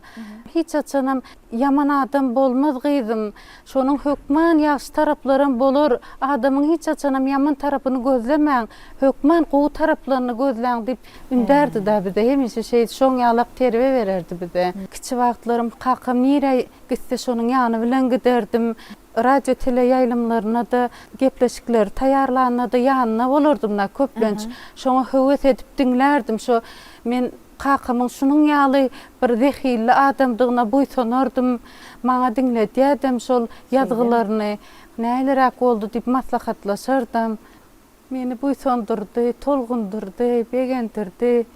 Şunun ýaly gepleşikleriň taýarlananyna men gaty begenýän. Pursatdan peýdalanyp türkmen halkynyň ýazyjylaryny, akyldarlaryny bir döwlet derejesine çykarmana mümkinçilikleri döredýän gahrman arkadagymyza, arkadagy serdarymyza köp sag bolsun aýdýan, olaryň il ýurt bähwetli tutýan işleri hemişe rowaj alsyn, janlary sag, ömürleri uzak bolsun. Bugün şahyrymyzyň hormatyna şahyrymyzyň agtajaklarym biziň aramyza geldiler. Häzir olara ýüzleneliň Aýperi diýip bar, Jemşit, Jemile. Hanjygilem goşga aýdyp berjek misiniz şahyrymyzdan? Başlaýyn onu, Aýperden başlaýlymy? Başlaň. Secde gähim maltym ulup pragy, sen türkmen halkynyň ruhu atasy, danalygyň adamçylyk sakasy, manylaryň kalbymyzyň çıragy. Ýylda seniň hatyraňa toý bayram, ziyaret hem eden köp. Senin şygyrlaryny okanlar hayran, dinlänlerde terbiýe köp, edep köp. Sen durşuňa akyl, durşuňa many, sen durşuňa nakyl, gudrat, keramat. Seni ýüze sylmak sogapdyr baky, hemme uly bagtyr hem de garamat. Bolýar, sag bol. Hani Jemşit sen dowam et? Yol uğrunda gözüm düştü, yatan sarı bəğüle, bir pasıllık gölü düşüptür ol ne güne, yaprakları qırqım mıncıraptır ol azacık, şonda da saklaptır orkun, hoşboy izli nəzicik, bilmek qıyın adamlan kəvir, yaxşısını, alısını, sarı bəğül, kımzındı seni ola, qaygap göywerdin qaygım, yürek urğusun bozdun, sarı bəğül, baş ömrümün ruhu sen, bilmek qıyın adamlan kəvir, yaxşısını, alısını, sarı bəğül, kımzındı seni ola.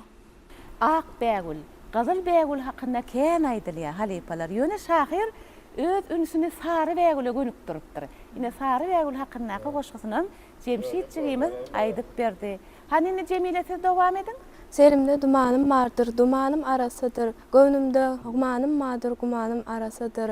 Yollarda eğlenendirin, dostumuşuna gidendirin. Behbüdü deyip edendirin, zıvanım arasıdır. İnsan ömrü büklem, eğine hayır işten yüklen. Orta yolda bor mu yıklan, sualım arasıdır. Sağ olun ciglim, oturayın, sağ olun. Gelecekte şahirin adını, abrayını, münasip nesiller olup yetişip, vatan söyücü oğullar olup, vatana hizmet etmekliğine de arzu ediyesi. Acayip portotto bir kalamdaşımızın, eginleşimizin, kardeşimizin dölücülük hakkında giyinişleyin gurunlar ettik. Türkmen edebiyatına, Türkmen medeniyetine, Türkmen sungatına, umman Türkmen halkının mertebelenmegine, davaralanmagına öz münasip koşantlarını koşan adamları şeyle derecede üyüşüp, tele yayılımlar arkalı söhbetleştikleri bilen öğrenmege, şolar hakkındaki bilinen zatları öz muştoklarına getirmege, döredülün ehli mümkünçülüklerin göz başında duran, kahraman arka dağlı kahraman serdarımızın canları sağ, ömürleri uzak, mertebeleri hemişe belent olsun. Sağ olun, şeyle olsun. Recep Gelli aramızdan katı yirgidenem olsa, öz yaşan ömrüne, manılı ömrüne, izine, halkına, Türkmen edebiyatına münasip işler koyup gitti, münasip işleri edip gitti. Gelecek nesiller için kamil koşulları döredip gitti. Şunun için şeyle fırsattan peydalanıp halk için, Türkmen edebiyatı için, Türkmen jurnalistikası için, umman edebiyat için, sunugut için hizmet eden adamların hatıralap, onları yatlamağa, döretip beren mümkünçülüğü için kahraman arkadağıl terdarımıza tüy sürekten sağ olsun aydiyarız. Boy onların canlıları sağ, ömürleri uzak, alıp barayan tutumlu işleri hemişe rovaç olsun, canlıları sağ olsun. Şeyle olsun. Recep Gelli Mejikov diýilenne watana bolan beýik söýgüsi ilkinji nowatda meňe kalbyma şol şahyryň dürüjligininden ýüregime ýynýärdi. Watannama atly bir goşgysy bolmaly. Eger kyn görmeseňiz, şahyrymyzyň Watannama atly goşgysyny okap berseňiz, onsoň gepleşigimde jemläýsek. Başdyna. Sana söýgüim dokman azly däne bolsun, pyntyk bolsun, nahal bolsun, läle bolsun. Gün doğanna tılla dire güneş bolsun, ay doğanna Allah dire kümüş bolsun. Sabalar dilimne doğasın vatan, sendine tarifa rovasın vatan, vatan. Pederlerimi manı gördüm, danı gördüm, pentlerini nakıl gördüm, nama gördüm. Saadlarını kudret gördüm, cadı gördüm, yadlarını gözelligin şası gördüm. Yüreğime ilham çın olsun vatan, boysunçu başıma jıgasın vatan, vatan. Zıvanıma her gelensiz vefam olsun, antım olsun, kasam olsun, nikam olsun. Boysunç maňa Türkmen bolup doğulmagım, köp bolsunna merdu merdan oğullaryň hak tarapyn bakyt serpaýly vatan. Böregli dey batır serdarly vatan. Köp sağ olun. Halipalar bilen, yaşlar bilen, şahir, jurnalist, tercümeçi Recep Gelli Mejikowyň nesilleri bilen bilelikde ine şahirimiz hakkında giňişleýin söhbet etdik. Hem meňe de köp sağ bolsun aýdýar. Elbetde yaşalan ýyllar, geçen ömürler, tarih hakkında jemlenşip mehriban arkadağımızın hut özünün bir de nuska bolşýaly bilelikde, agdy birlikde edilen işler netije berýär. Biziň şahyrymyz hakkında şu eden söhbetimiz edebiyatymyzy öwrenmeklige azajygam bolsa goşant bolandyr diýen umydymyz bar. Şoň üçin hem meňe de dörüjülük toparmyzyň adyndan ýene bir gezek tüý sürekden sag bolsun aýdýar. Ýazyjylarymyz, şahirlerimiz, alimlerimiz, jurnalistlerimiz hem suratkeşlerimiz hakynda ine şeýle giňişleýin söhbetdeşlikler gurnap, gepleşikleri taýýarlamaklygy mümkinçilikler dörediyen milli liderimiz Mehriban Arkadağımızı, hormatly prezidentimiz Arkadağlı Kahraman Serdarımızı biz tüýs ýürekden sag bolsun aýdýar. Goý Kahraman Arkadağlı Kahraman Serdarymyzyň janlary sag, ömürleri uzak tutýan ähli tutumly işleri elmedama rowaj alyp awray mertebeleri yer ýüzünde bundanam belent bolsun. Ruhy çyragym size kalp temizligini, paýhas baýlygyny hem pikir durlugyny arzulap, siziň bilen hoşlaşýa, ýene-de ýaýlymda ruhy çyragymyň inniki sanyna duşuşýançak hoş sag bolun, mehriban adamlar.